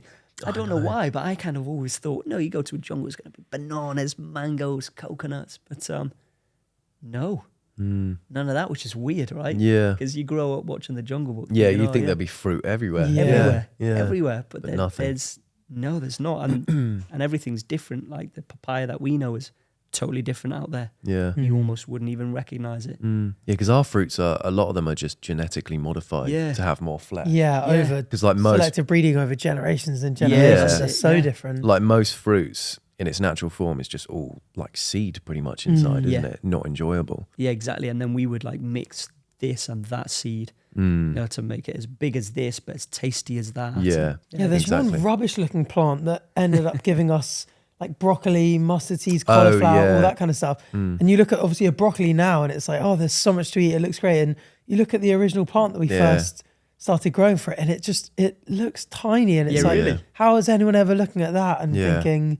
Well, it's like that with all of these veg from banana and watermelon. Like, have you seen the original bananas and watermelons? Like bananas, not the watermelon. No, the watermelon is pretty much just all the white pith that is in. Like, there's a small layer of white pith on it. It's just all that, and there's like this much flesh, like in each corner or something like that, and then the rest is just like a hollow ball of pith. So the fruit's just not, it's just you wouldn't eat that. And the monkeys would love that. They would take it first, and there's nothing left for you as well. Anyway. Every time you speak about monkeys, this is a slight tangent, but I thought it was so cool. It was on a documentary from it's decades old. But it was I'm trying to think if it was David Attenborough. I can't remember, but he's following this guy from a tribe in Africa. And they essentially use the monkeys to find them water. Have you seen this? Yes. And it's really clever. And they sort of, they know that the like monkeys like watch the humans. They're sort of very inquisitive. All this. We didn't speak about this last episode, did we? No, we didn't. I don't think so. No. But the monkeys naturally, that they're very curious. They want to watch what the humans are doing. Yeah. And the humans would put these like nuts, or maybe even like seeds or something, but in these like ant mound holes. And the monkeys afterwards would, like, once the humans would go away, they'd run and investigate, put their hand in the hole and grab a bunch. And because the hole was like just big enough for their hand to get in, whilst they've got the nuts in their hand, grasp, they can't pull it out, but they haven't got the wits quite to think like, oh, if I let go. So they're stuck in there. And then the tribesmen come back up, like sort of attach a rope around the monkey and give them these like salty rocks. And so the monkey just starts up, great, like, they don't get a lot of salt. So they start licking it. And all of a sudden they get really, really thirsty. And usually the monkeys are clever enough to not lead another animal to their place of like getting clean water because it's, very competitive. But because they're so thirsty from this salt rock that they don't care, that the second the tribesmen come back after they left the monkey tied up for a little bit, they sort of take the rope off and the monkey darts off to their like secret watering hole and the tribesmen follow them. So they essentially use the knowledge of these monkeys. Yeah, that's so cool, isn't it? And I wonder if that you could ever have some sort of way of doing that when you're out on these expeditions, just going, I'm so hungry, but these fat monkeys are getting food from somewhere. I'm going to try a similar technique. Let's bring him down off the tree, tie him up. Figure out where that he's was in like from. an arid region, right? Yeah, very dry. Not a desert though, but similar, right? Yeah, savanna-y. Yeah. Whereas you can always, water-wise, in the jungle, you're always pretty good. I remember there's these vines out there. If you cut with the machete the top of it and the bottom of it, and just pull that out and just hang it there, leave it for about 5 to 10 seconds, water starts coming out of that. Wow. Fresh water, filtered water. And you could just drink that. And you can just drink that, That's really cool. Which we did. We tried, not because we needed to, but just because we could. Yeah. But because we're on the river, we always had water. Boil up the water. Yeah, there was always, and we kind of needed water, so we would always make sure we camp where there is water. Was that enough to just take the water and just boil it? And that was... We didn't boil it. We just drank fresh from the river. Oh, really? Yeah, for 34 days. And that was the last fine? 3 days. I mean, did you have the runny tummies? Or? No, not once. Wow. Really? Fresh water, And clean you could water. just drink that fine? Yeah. How clear was it, like looking through it? Obviously, you said the sun made it harder, but... The first week, clear, like fresh. Oh, wow. But after that, it didn't look clean, but it tasted fresh, was fresh. We were fine drinking it. Wow. Touch wood, no parasites or anything, although I should get checked out. Our first guest with brainworms. We've been waiting for one of these. So when did you make the decision to just were you boiling it to begin with and then No, went we took fresh? like a water filtration bottle with us. Yeah.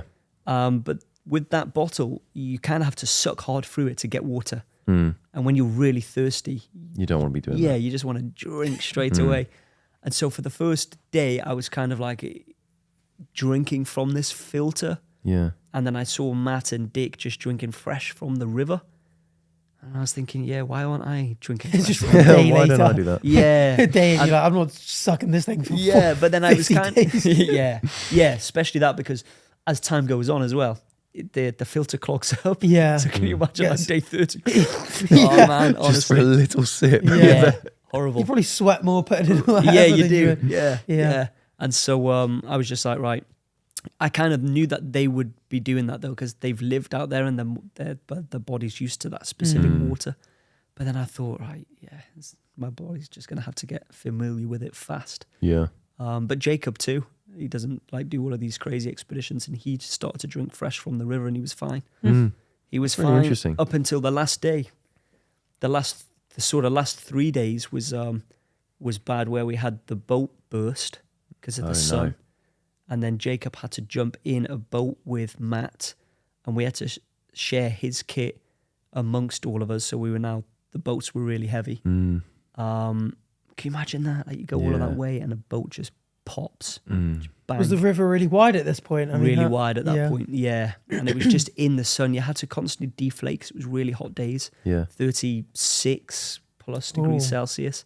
And you're in it all day, every day, beaming down at you. Yeah. And one of the boats just burst. This was the second time it burst. The first time we had a spare inner tube, and it was like further in the wild. Yeah. So it was like the worst time it could have burst. But we had a spare inner tube the second time.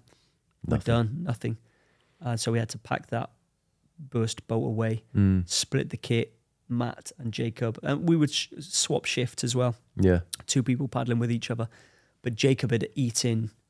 When we had made it to Wittagron, the first checkpoint, the first people we had come across in 34 days, Yeah.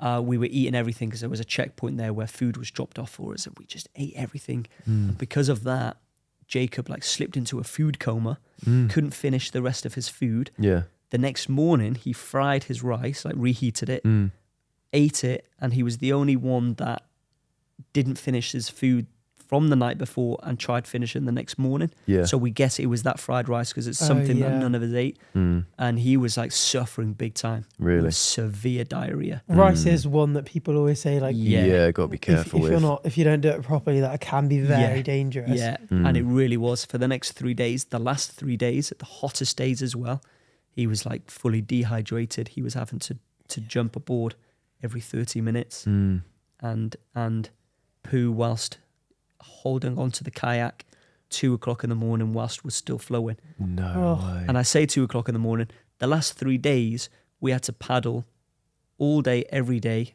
and all through the night. And I think over the space of 4 days, we had under 5 hours of sleep over 3 whole nights. Why was that? Because you weren't doing this as a time trial. No, we weren't. So why were you? Because of the tide. And so further upstream, it doesn't matter, it doesn't affect the river. But now we're so close to the Atlantic Ocean, we have to go by the tide going in and out. And so if the tide was coming in, and let's say the tide's going out, and we make the most of that from 9 o'clock until 1 o'clock in the morning, and then it comes back in, and there's no way we can paddle against the tide. It will just take us back, towards upstream. So we would tie onto any trees that we could find, because right now the river's wide and it's not flat enough for us to even sleep in the hammock. The banks are just muddy, like really sandy, sinking mud almost. So for almost the 3 days we had to sit in the kayak, in the water. We couldn't get out, couldn't even stretch our legs. We found one log that was stable that we got out the kayaks and stretched our legs. Yeah. Jumped back in the kayak. But then we found that when it was coming in, the tide would come in super fast, taking only like 2 hours sometimes, 3 hours tops, and then it starts going out for like 6-7 hours. So we're like, okay, well, we need to really sort of make the most of each time that it's flowing out. And 9 times out of 10, when it started to come in, we would tie off, try to sleep, but we would be eaten alive by the mosquitoes. Yeah. We don't have the protection from the hammocks, from the mosquito net. So you're constantly, you just don't sleep. And then you're just waiting for the tide to stop. And when it stops and then starts making a turn and going out, you just paddle away. How do you deal with that mentally when you tie it up and you're just like, I'm just going to spend the next 2 hours getting eaten alive by mosquitoes. It sucks. I'm not going to sleep. I can't stretch my legs. And then I'm going to have to do it all over again non-stop. Are you just quite emotionally stoic with it? I mean, you must be evidently compared with a regular person, but still, are parts of you, so I just want to teleport home, be in a cozy bed with the missus, like... Yeah, exactly that. And I think because it was the last 3 days, it was so grim that I would just be telling myself, it's the last few days, just put up, just keep going. We were heat exhausted as well, with the sun. We were dehydrated at this point, even though it was crazy because we had water around us. It was almost like the water was so hot, we didn't want to drink it. And we were extremely sleep deprived. And that's the crazy thing, is you can be hungry or you can be thirsty. These two are both really bad, of course, and they can be fatal. But the sleep deprivation, it just does something different. It ruins you completely. Up to a point where Matt, he was hallucinating. He was seeing like grey figures. I didn't get to that stage of hallucinating, but I was delirious. There was time at nighttime where you're just paddling and the river is just completely still.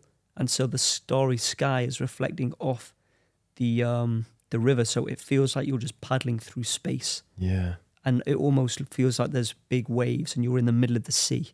And you're just like, wow. You almost like, like you feel your body swaying and you're not, it's a still flat river. You're not going anywhere. Wow. And it starts playing tricks on you, doesn't it? Yeah. And then there was a massive storm one evening that we just decided to paddle through, and it started to progressively get worse and worse. We were like, shit, this is really bad. Lightning all around us. So we had to go further into the riverbank. But then that cleared. And now there were all of these storms happening around us, but it was clear sky above us. And that was the first night we just didn't need the head torch whatsoever, because every few seconds there was some form of lightning going on. Oh my goodness. And it would light up everything for at least a second or two every few seconds. It was just beautiful. That's really cool. But like you start getting in your head then, and it just feels like you're on a different planet. Yeah. You might like almost like you're in space paddling away, and then Jacob, bless him, has to jump out every 30 minutes, holding on, jumping back on, sat in his puddle of water. Yeah, hard for him. He went through those last 3 days, I think, were the worst for him. And for all of us, we just kept going. And that's when I think with that sleep deprivation, that's when I almost looked the worst as well. Yeah. Like there was sunscreen, there was a video that I posted and people think that I was crying. I wasn't. It was just the sunscreen was just all in my eyes.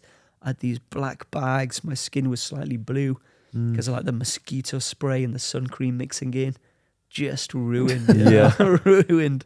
But yeah, we made it, and that was just 37-day mission altogether. And what was the final day like? Final day was exciting, but like tough because I feel it was the hottest day.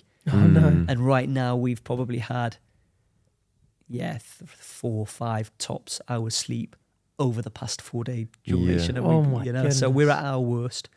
I was burning my legs and my hands and my arms were like beetroot red. And you're putting on sunscreen, you're trying to cover up, but it's almost so hot. You know, you can't wear stuff like this. It's so hot. You're just like, So you put up, you keep cracking on. You're trying to drink. You're worried in case another boat explodes. And if the boat does explode, that's it. Someone has to leave. Someone has to give up that world first. Yeah. Oh wow. Yeah, we're literally on the last. We cannot have another boat explode. Did you have a kind of like, you're the one to go? Had you prearranged like if we have to drop one person, this is there's a hierarchy, or is it a? We didn't. I almost don't think we wanted to put that in our psyche. So yeah, we never discussed that would have been a tough conversation. That would have been awful, wouldn't it? Maybe the guy that's shitting himself every half an hour might be like, I might go. I might be the one to. Well, it's interesting because he mentioned that those last 3 days were so difficult that if one of those boats didn't explode, he feels he would have very much struggled to get to the finish, paddling by himself. Yeah. Whereas in his boat, there was always someone with him. Right. So we were able to paddle because he was at that point the most dehydrated out of all of us. Yeah. Of course. Up to a point where we made it to the bridge. The bridge was kind of like the last checkpoint. We only have 5 kilometers left to go, and we've completed the entire expedition. And so at that bridge, I messaged Guinness World Records. I make sure that the ending is verified. Can we get to, if we go to this point here, does it class as official? That's now the Atlantic Ocean. So I was waiting for them to get back to confirm, which they were pretty quick, within 10, 15 minutes. And by the time that they confirmed it, I shouted to the lads, we've been given the green light. We noticed that the tide is still going out for another hour. And then when it turns, it's coming back in. And the storms are big that day as well. So we're kind of like, if we don't do it now, we might not be able to finish it until the next day. Yeah. And that was a horrible option because we've practically finished. Yeah. We don't want to have to go to the city and then come back the next day to, we want to nip it in the bud. So we start getting ready, getting our flags out, getting all hyped up. Yeah. But then I see Jacob sit down on a rock, feeling faint, suffering with heat exhaustion. And he's saying, I feel really dizzy. But luckily there was the support there with the car.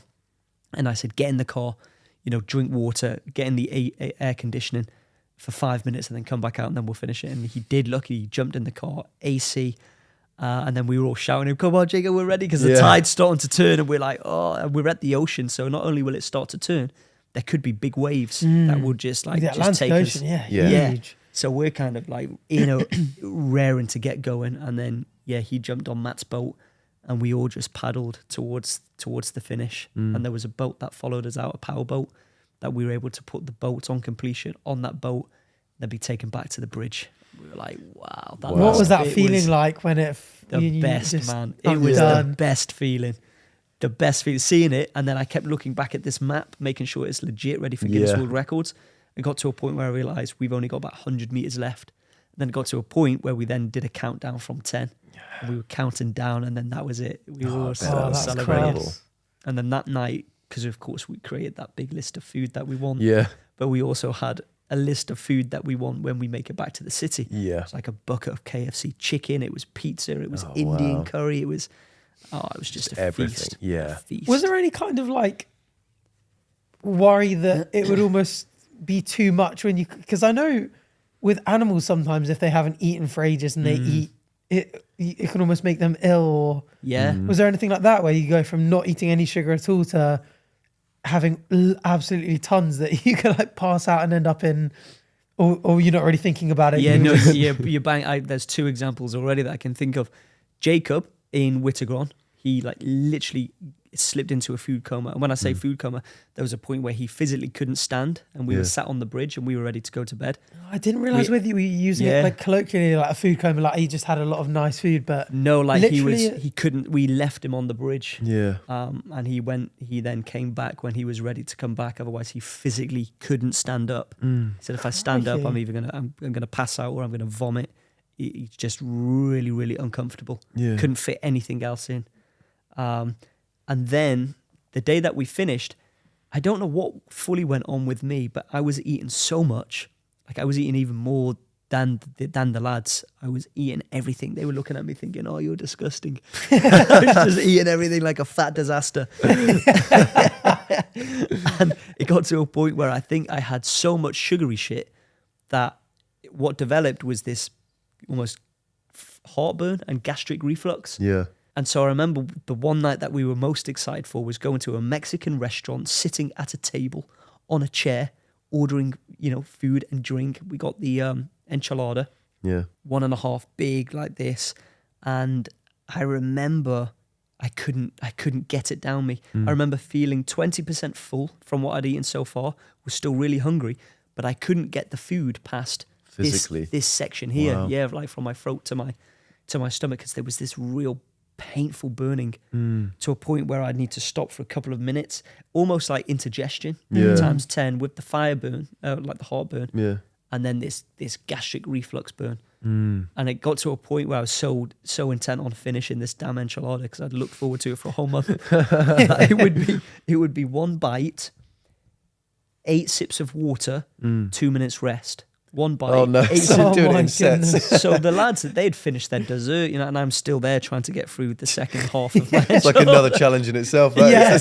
Yeah, it really was. So I remember, so you're right. I think that could have been the sugar, or it could have been the amount that we were eating, because we had our stomach lining had shrunk. We had lost so much weight, and then our eyes were definitely bigger than our bellies. And 9 times out of 10, I'd be all right. But then it got to a point where I was not all right, and I was like really suffering. Yeah. It took a few days at least for me to get over that acid burn. God. But congratulations, you did it. Yeah, you have to say You made it and you survived it. Yeah. And now it feels crazy to be back. Nice to be back. Yeah, I can imagine. Yeah, Just easy stuff like internet connectivity. Trying to share stuff when I was out there in the jungle. Oh, what was that? that? Yeah, because you said you brought the satellite phone. Yeah, I took like a vegan vegan system as well. Oh, what? Sorry, a vegan system. It's kind of like this little dish that you point to the sky, to the most western satellite. Which got annoying because you'd have to make sure you were on the right side of the riverbank. Yeah, because it has to be, not the jungle canopy, but it has to see sky. And it would take about 40 minutes to send a low resolution 60-second clip to my girlfriend. Wow. And I had to break it down into 4. So it would be 4 15-second clips, 40 minutes to send just that. And sometimes I had like 10 videos to send. Yeah. And so sometimes I'm just out there burning in the sun, having just one leaf cover me, and then the beacon would cut out, or the battery would, or it would overheat.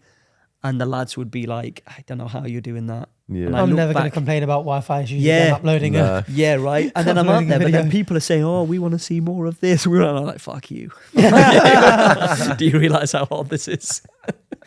But now we've got all of the footage and we can share it like properly, and the HD stuff. Good, yeah. But it was amazing to have signal out there. But it was painful. A nightmare. Yeah, not straightfortard. No. So you get back here and you're just like, look at 5G, that. Crazy. We almost were saying we almost feel rude asking, but last time you absolutely loved it with the what's next, because sometimes you finish things and you're like, oh, can you, like, some people I don't know if you ever get it with any of your milestones, but sometimes I'll hit like 100,000 followers on something and someone will be like, oh, nice. Like, how long do you reckon it will take you to get to 1 million? And it's Yeah. like, can I just enjoy the milestone I've hit? Yeah. But last time, actually, I think you had already, before you had even left for Suriname, you said you already had an idea of what was going to come after it. Am I right in thinking that? Yeah. I was working on something with a team. I just wasn't too sure if it was going ahead. But 2 days after I finished the expedition, we secured the green light. No way. Yeah. So he's already got it lined up. That mentality is different. Yeah. So can you tell us anything about that? I only spoke to them yesterday and I was like, is it 50-50 happening or is it 100%? And they're like, it's 100%. You need to block out 30 to 40 days in your calendar. Wow. It'll be from around May next year. But they were like, but you just can't talk about it just Can't yet. share anything. No. Fair enough. Okay. Fair enough. But this one it's not a mission like Suriname, Madagascar, Mongo. It's a TV show. Cool. So nice. Which is better for me, for my career. Yeah. But it's safe. There's Nice. you got a team with you, big nice. budget, you're well looked after. Oh, Yeah. It's more sort of Bear Grylls style, you're taken Yeah. care of, which is a Nice. good way to go, really. You don't want Yeah. to always be risking your life and Yeah, exactly. pulling Yeah. ticks off and popping out Yeah. parasites. And after what you've done so far, it's not as if Yeah. anyone's going to go, oh, he's a faker, he doesn't do the real thing. No. Yeah, exactly. So that one's going to be a good one, an interesting one. But we did get a production team on board for Suriname. So this is being turned into a Cool. documentary. I was going to ask about that. Yeah. Which is great Nice. because there's lots of amazing footage. Whether it gets sold to the UK is a different. I told you last time about that, didn't I? Yeah. The frustration. The other thing with TV as well, it takes so long as well. Like, you've done it now, but I imagine these they'll be going, oh, this could be on Channel 4 in 9 years. Yeah, pretty Not much. quite, but Yeah. like a year or they two went, sometimes they went even. hard on GB News. I was on GB News and they literally called out all UK TV channels. Really? Pointed down that, so I was like, okay, we're creating demand. People, because I've had multiple shows all over the world, never in the UK. Yeah. And it's just like, why aren't they taking my TV shows? Suriname's And got to my be UK the one. audience are like, oh, where can we see it? And I'm like, unfortunately, you can't see it Yeah. unless you live anywhere outside Anywhere of the else, UK. yeah. Yeah. But this one, fingers crossed. Yeah. Fingers crossed. Fingers crossed. And we've got the next one. But then whilst we've got the next one, of course, I think there's definitely room now to focus in on missions similar to Suriname. What impressed me is you can do a 37-day mission, as long as it's ambitious, as long as it's extreme, and the world first obviously helps. And it still picks up similar traction as it does disappearing for a whole 352 days down the Yangtze River. And so there's definitely room to do these extreme, I say 37 days, it's still a lot to some some time. Yeah. but it's not a lot compared to my previous trips. Yeah. Yeah. And so if I can keep doing these really extreme expeditions, but don't have to disappear for a year or two, then I'm sure I will be planning many more to come, similar to Suriname, Nice. if not more hardcore. Oh, even more hardcore than Suriname. Yeah. Crikey. Wow. Well, I think we should go back to Tabletop Mountain and summit it ourselves. Yeah, exactly. Oh my God. Yeah, you so should. We need something under our belt, Right, 9 trillion likes on this episode. Yeah, and we'll then do you'll it. do it. You're just at the summit. Fuck you. We did it. That was easy. We wouldn't even survive the landing, I don't think. We wouldn't. No. That would be, you know what? That would be really cool for you boys to do something, out in Something. the jungle or the desert or whatnot. Yeah. We've spoken about it from time to time. I'd love to do for some reason, as a kid, I always wanted to wash up on a desert island for a week or Yeah. two. Yeah. I just think it would be, I know I'd hate it at the time. Yeah. But I love the idea of just making, actually one question did you make fire yourselves whilst you're out there? Yeah. How did you do it? We took a lighter. Yeah, oh, okay.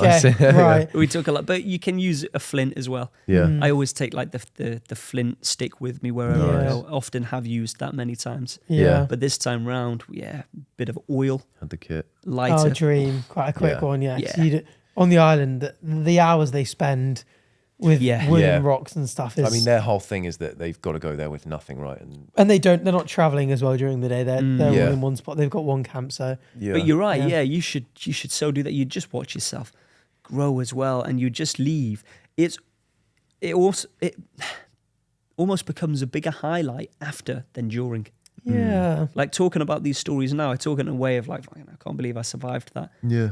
But at the time, it was just a pain. Yeah, you're so in it. That Yeah. it's like, You're annoyed pulling these ticks off or the flesh on you, and the parasite. You're like, oh, this is the worst possible time. The boat exploding. Yeah. But all of this is special because it's not what you went through; it's how you reacted to what happened when you were out there. Yeah. And you'll always remember afterwards how you reacted. And Yeah. even if you reacted bad, you've still learned more about yourself. And Yeah. if you react great, then you just realised you're so much more capable.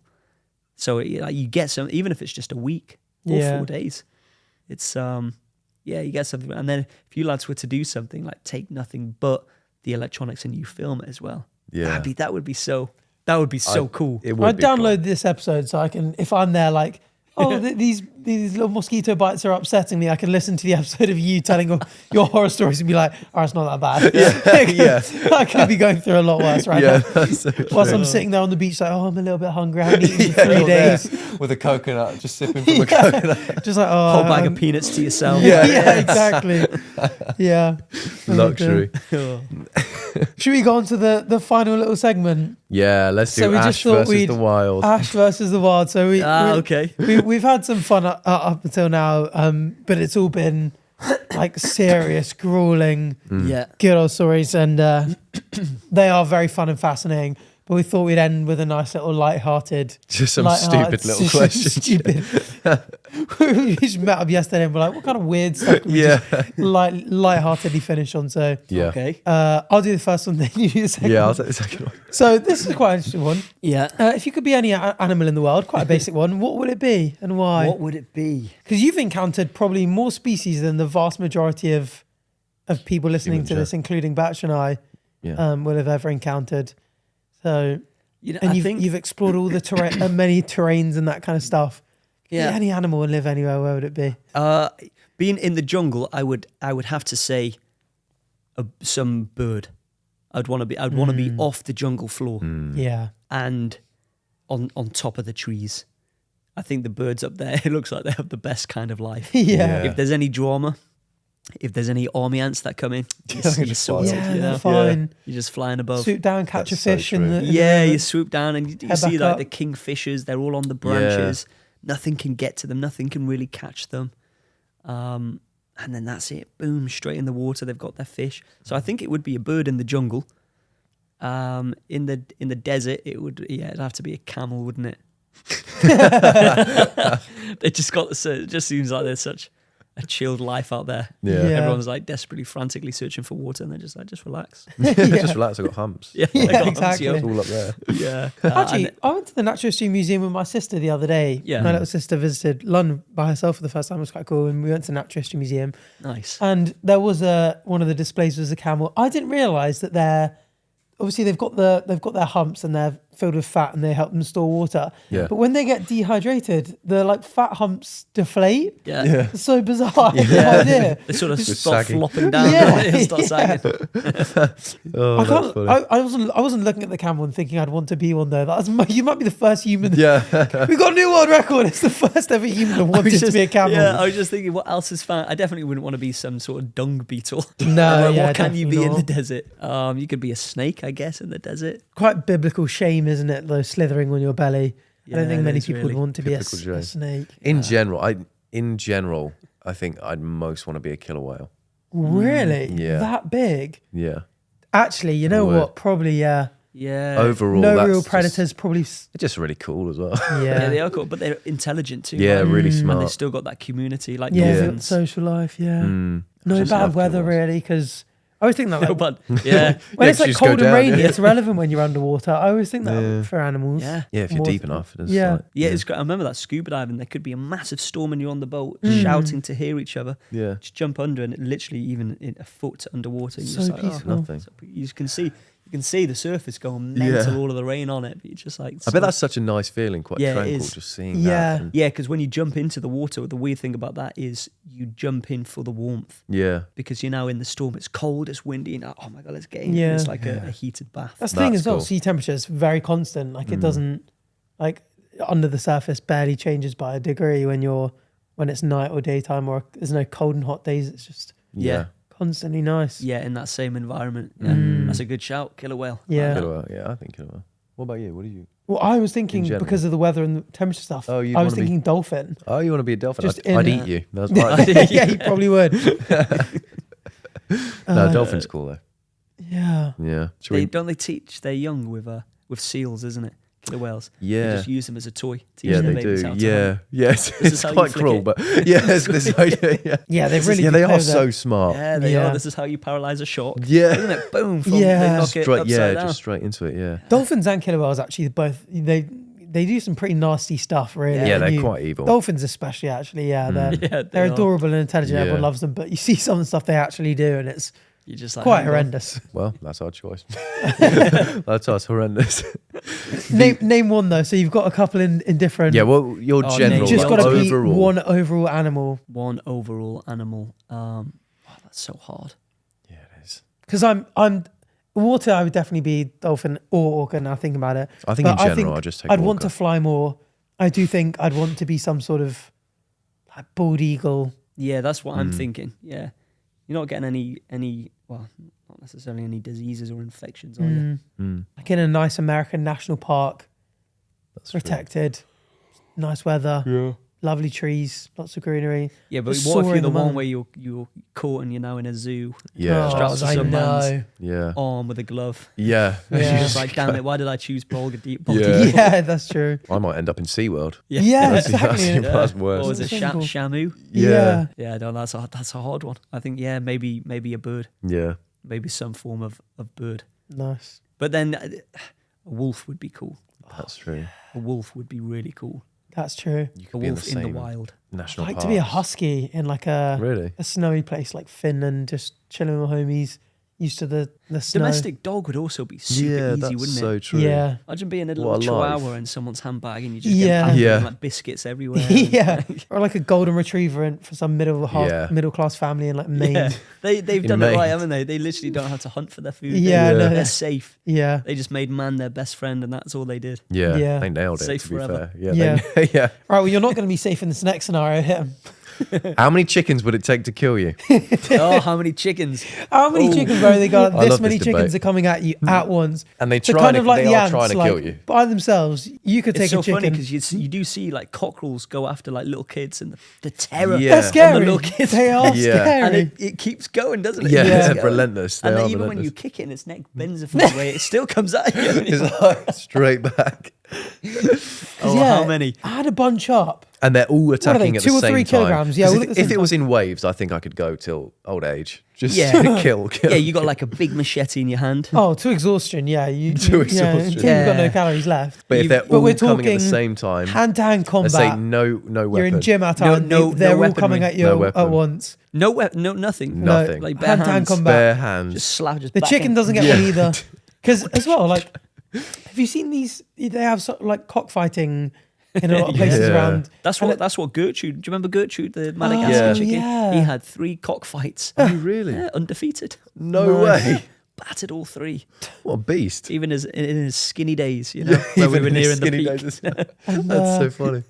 And there was like a video going around on social media of because they attached razor blades to the legs of these Oh yes, chickens in I think it was in the Philippines. Yeah, way. I know what you And mean. the referee or the owner of one of the chickens, like at the start, it just sliced him on his leg and he bled to death. Yeah. Oh my god. And obviously, Yeah, I've heard social that. media was very much like, Mm. well, you were engaging in like degeneracy, like you were Yeah. putting these animals Yeah. through suffering. So the internet wasn't particularly compassionate about his loss of life. Yeah. I think if they've got blades, I would Yeah. say maybe. But no blades, yeah. maybe 100 Yeah. blades. I feel I could try to take on if they had 100 no with blades. blades. You think 100 with blades? 100 with blades. 100 with blades. I was thinking about 100 because they're what, 2 or 3 kilograms each. So I think 3 times my body weight in chickens coming at me, pecking my eyes. Are we talking like cockerels? Let's say chickens. not Chickens. cockerels. Chickens, Let's say okay. Who are still quite, Yeah, I Not would. quite a Yeah. cockerel. They're not quite cockerels. Smaller, aren't they? yeah. Smaller, a little bit more But head they've got down. hard Yeah. beaks. Not as proud. Yeah. Yeah. Exactly. Yeah. I would say 100 with blades. And I would say 1,000 without. You think 900 chickens you can still take them on? I reckon I would be slapping them, kicking them. I would just roll over them. He's just having the best time. I would of his just life. put myself flat and sideways roll. Oh my just God. crushing these chickens. This is crazy. To be fair, chickens killing, that's a lot.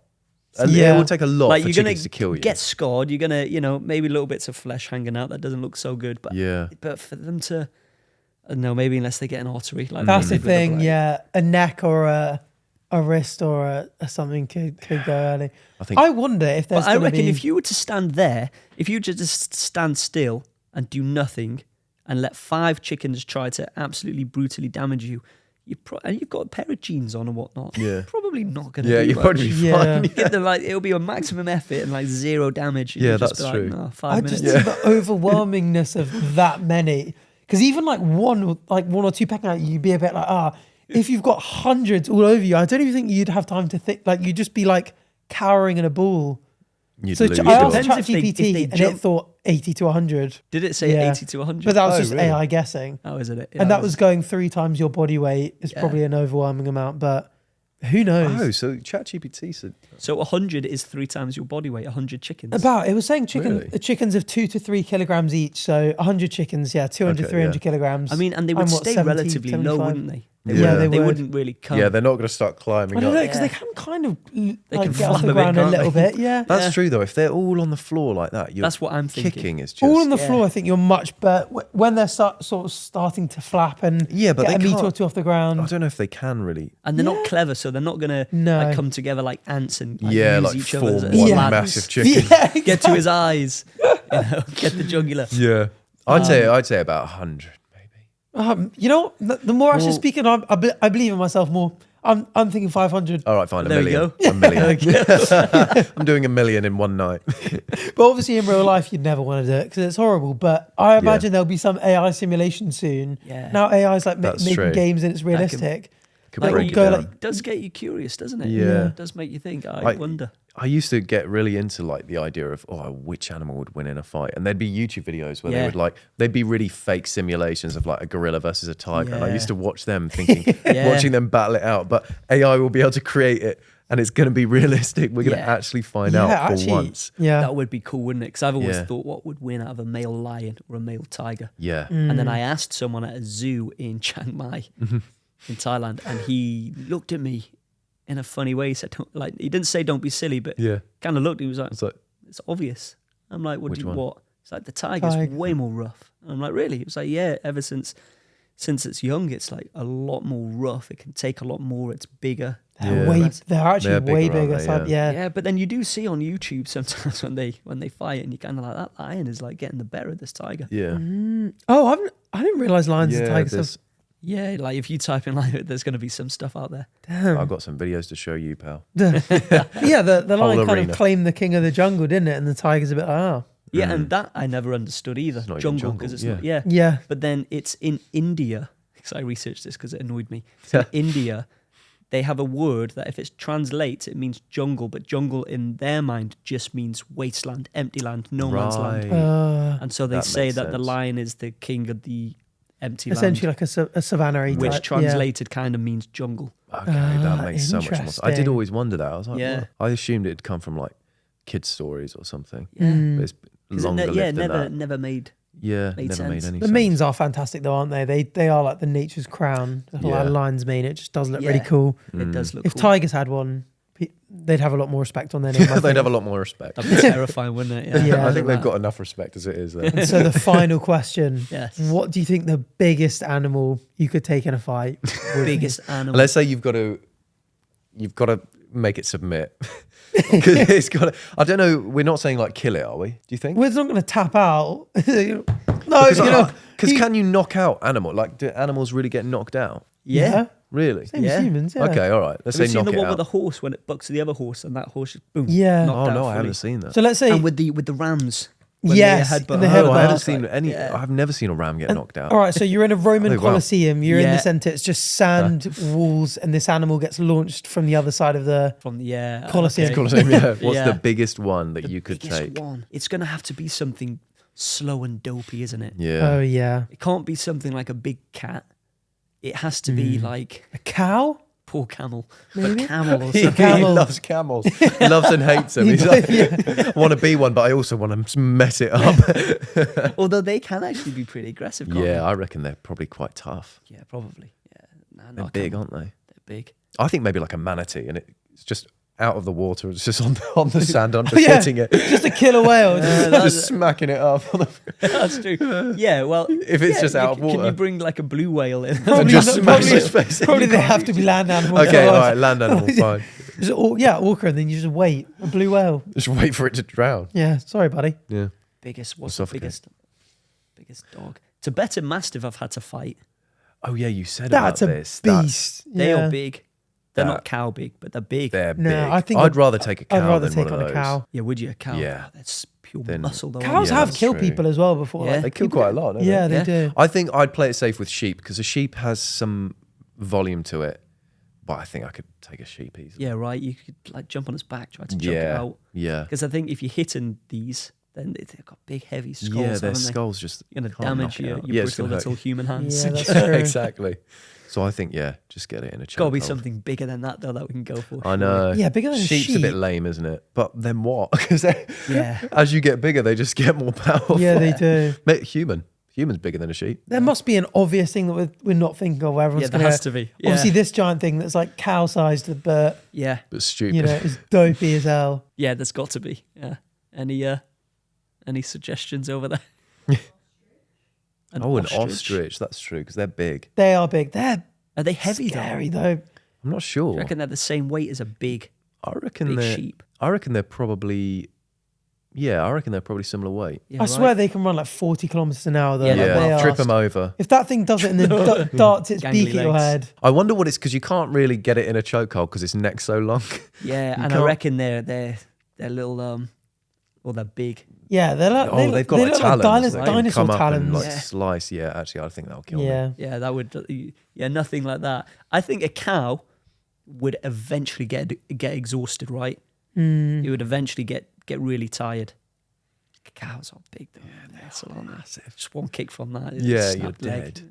Or it just pushes you over and just starts stomping Yeah, on just you. headbutts you. That's the thing, and just Yeah. tramples Like you you see like the a bull. bulls, you know, in Spain. Yeah. One of the Yeah, guys- oh and my God, they're and it doesn't get brutal. exhausted actually, does No. it? It's endurance. I reckon maybe a baby giraffe. Baby It's giraffe. big. It's big and stupid. And quite weak. Yeah, and you're it can't probably really right. stand properly yet. So I just push it over. Sounds horrible, but then just Yeah. finish it off. So, I was going to say baby elephant, but I think that would just destroy me, wouldn't it? yeah, baby elephant or like a Maybe, baby yeah. hippo. I was thinking. Oh yeah. Oh, they're so cute. That was. Yeah. I guess they're all cute. Yeah. And then, Anything there's- baby is And then cute. I think you have to get them whilst they're at so that would still be smaller than a big dog, wouldn't it? Mm, Because they get to a point where they're medium sized, you're fucked. yeah. yeah, Yeah, definitely. absolutely. What about donkey? Oh yeah, donkey's a good. good shout actually. Right? Just slightly smaller than a horse, more manageable. Not as muscly as a cow. Yeah, You could with like if you I think just you could. did it right, like a massive crocodile. Wow. Because if you avoid the like side to side snapping and you can get behind it, Yeah, but how are you going to do it with your bare hands? Because I get with a knife or something.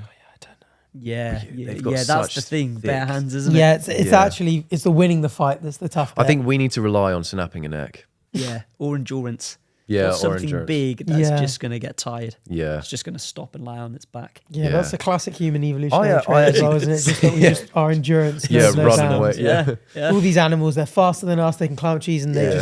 they think they've gotten away, and then a day later we're there again. We Yeah, found their we tracks. Like, found how you. terrifying is that? That is. Yeah, we are terrified. That actually. is. You specifically. That's like wolves as well, isn't it? Wolves do Oh that. yeah. Yeah. They just track you until you get exhausted. Yeah, didn't you get tracked by wolves? Yeah. Yeah, you Yeah. literally have been tracked by Yeah, and they were probably looking out for that too. Yeah. Wait till they start Yeah. looking for a limping, weak one. get and- exhausted. Yeah. Yeah. Well, Wow. thankfully, we hopefully will never have to fight a massive animal. No. You just see 100 chickens coming Yeah, up. Yeah, Thankfully, imagine we do have 100 chickens. putting it to the test. Go over to our Patreon to see 1,000 chickens versus Ash, with blades. with blades. which we're filming next. Okay. No, but No. if you want to hear the wolf story and you haven't already, go check out episode 19, Yes. Yes. part 1. Go follow Ash on all the socials. The links will be in the descriptions, but you're at... Do you want to give it a little Ash promo? _Dykes, but yeah, everywhere as just Ash Dykes, Wicked. you can find me. Nice. Amazing. Should be easy.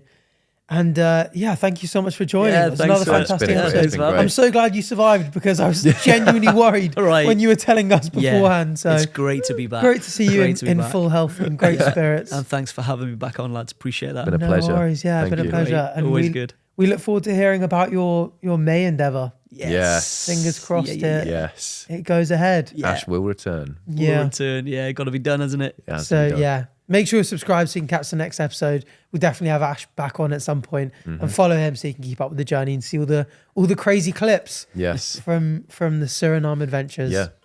Absolutely. Legends. Thanks, guys. Thank you.